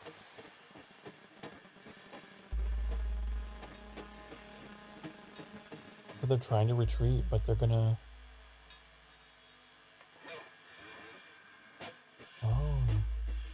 The Wandorian shuttles are surprised by a group of Tau-born interplanetary marines, quickly dispatched by space marines. The Wandorians abort their mission, but leave behind the Tau-born bodies and a few lost magnetic rifles. That's crazy. More Wandorians plunder resources?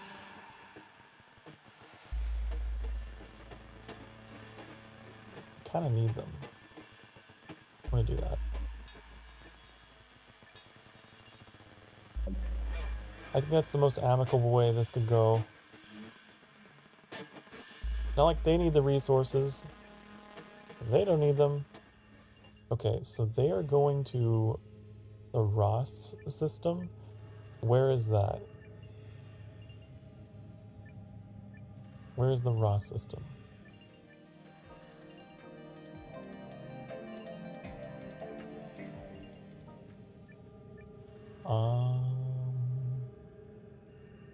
I feel like it's already inhabited. Is it this? Oh, they're going here.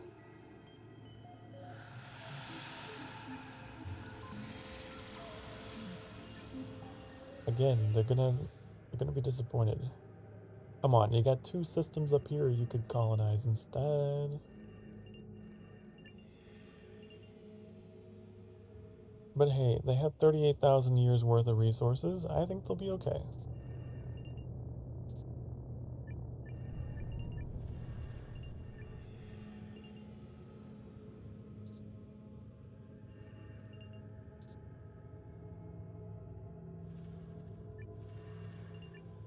Disarmament? What's happening here? The newest craze has hit alpha rats, cuddly, medically approved hypnopets. These animal-shaped machines use a modulated low-frequency hum to soothe traumatized or hyperactive resettlers. Further, to prevent daily stress from building up in the first place, they're able to perform simple network and household tasks, making them useful for virtually anyone. Wow! Oh, we get machine dependence.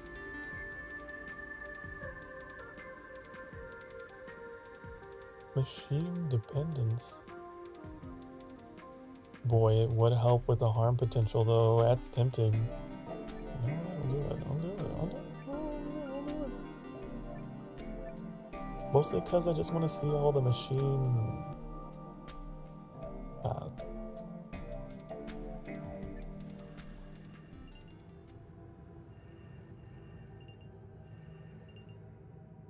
you know?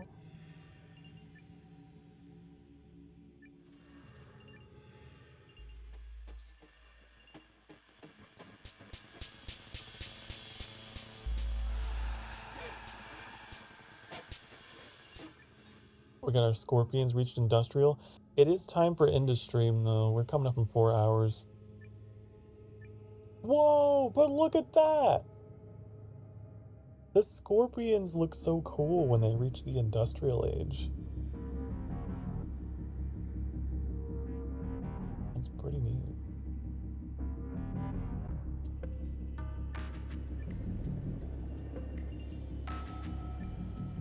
Like that. But Jen, I can feel it in my voice as well. I knew this would take a toll on me, but I don't care. It was great. It was a lot of fun.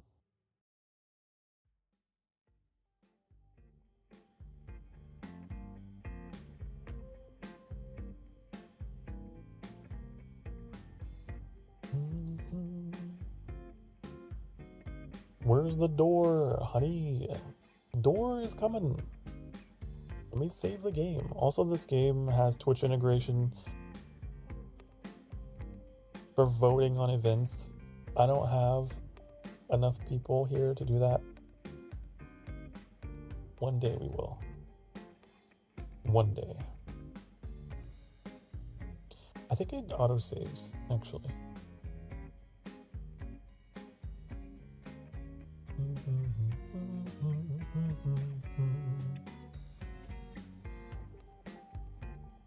One time I got a civilization go down a totally different tech tree where they became like, I think they became steampunk. They like used up all the oil and they regressed and became like clock punk or something. It was cool. Some kind of punk.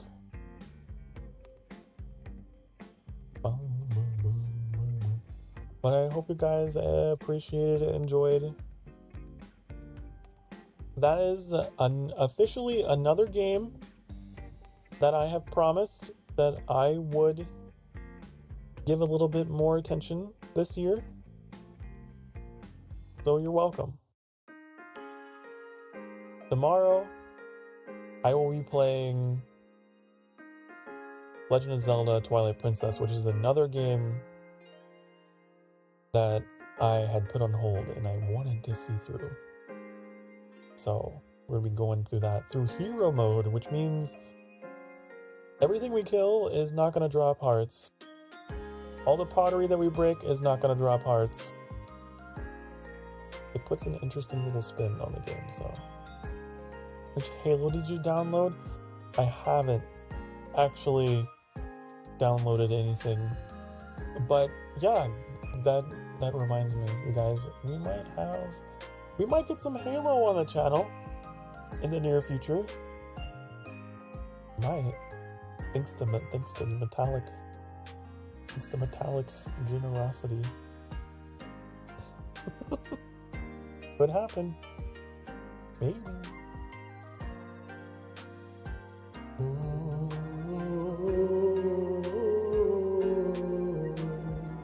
It is time for me to go, so I will go now. Be good to yourselves and be good to each other. Okay? I mean that. Be good to yourself, be good to each other. You deserve to be loved, you deserve to be happy. I will see you all again next time. Bye, honey. Bye-bye.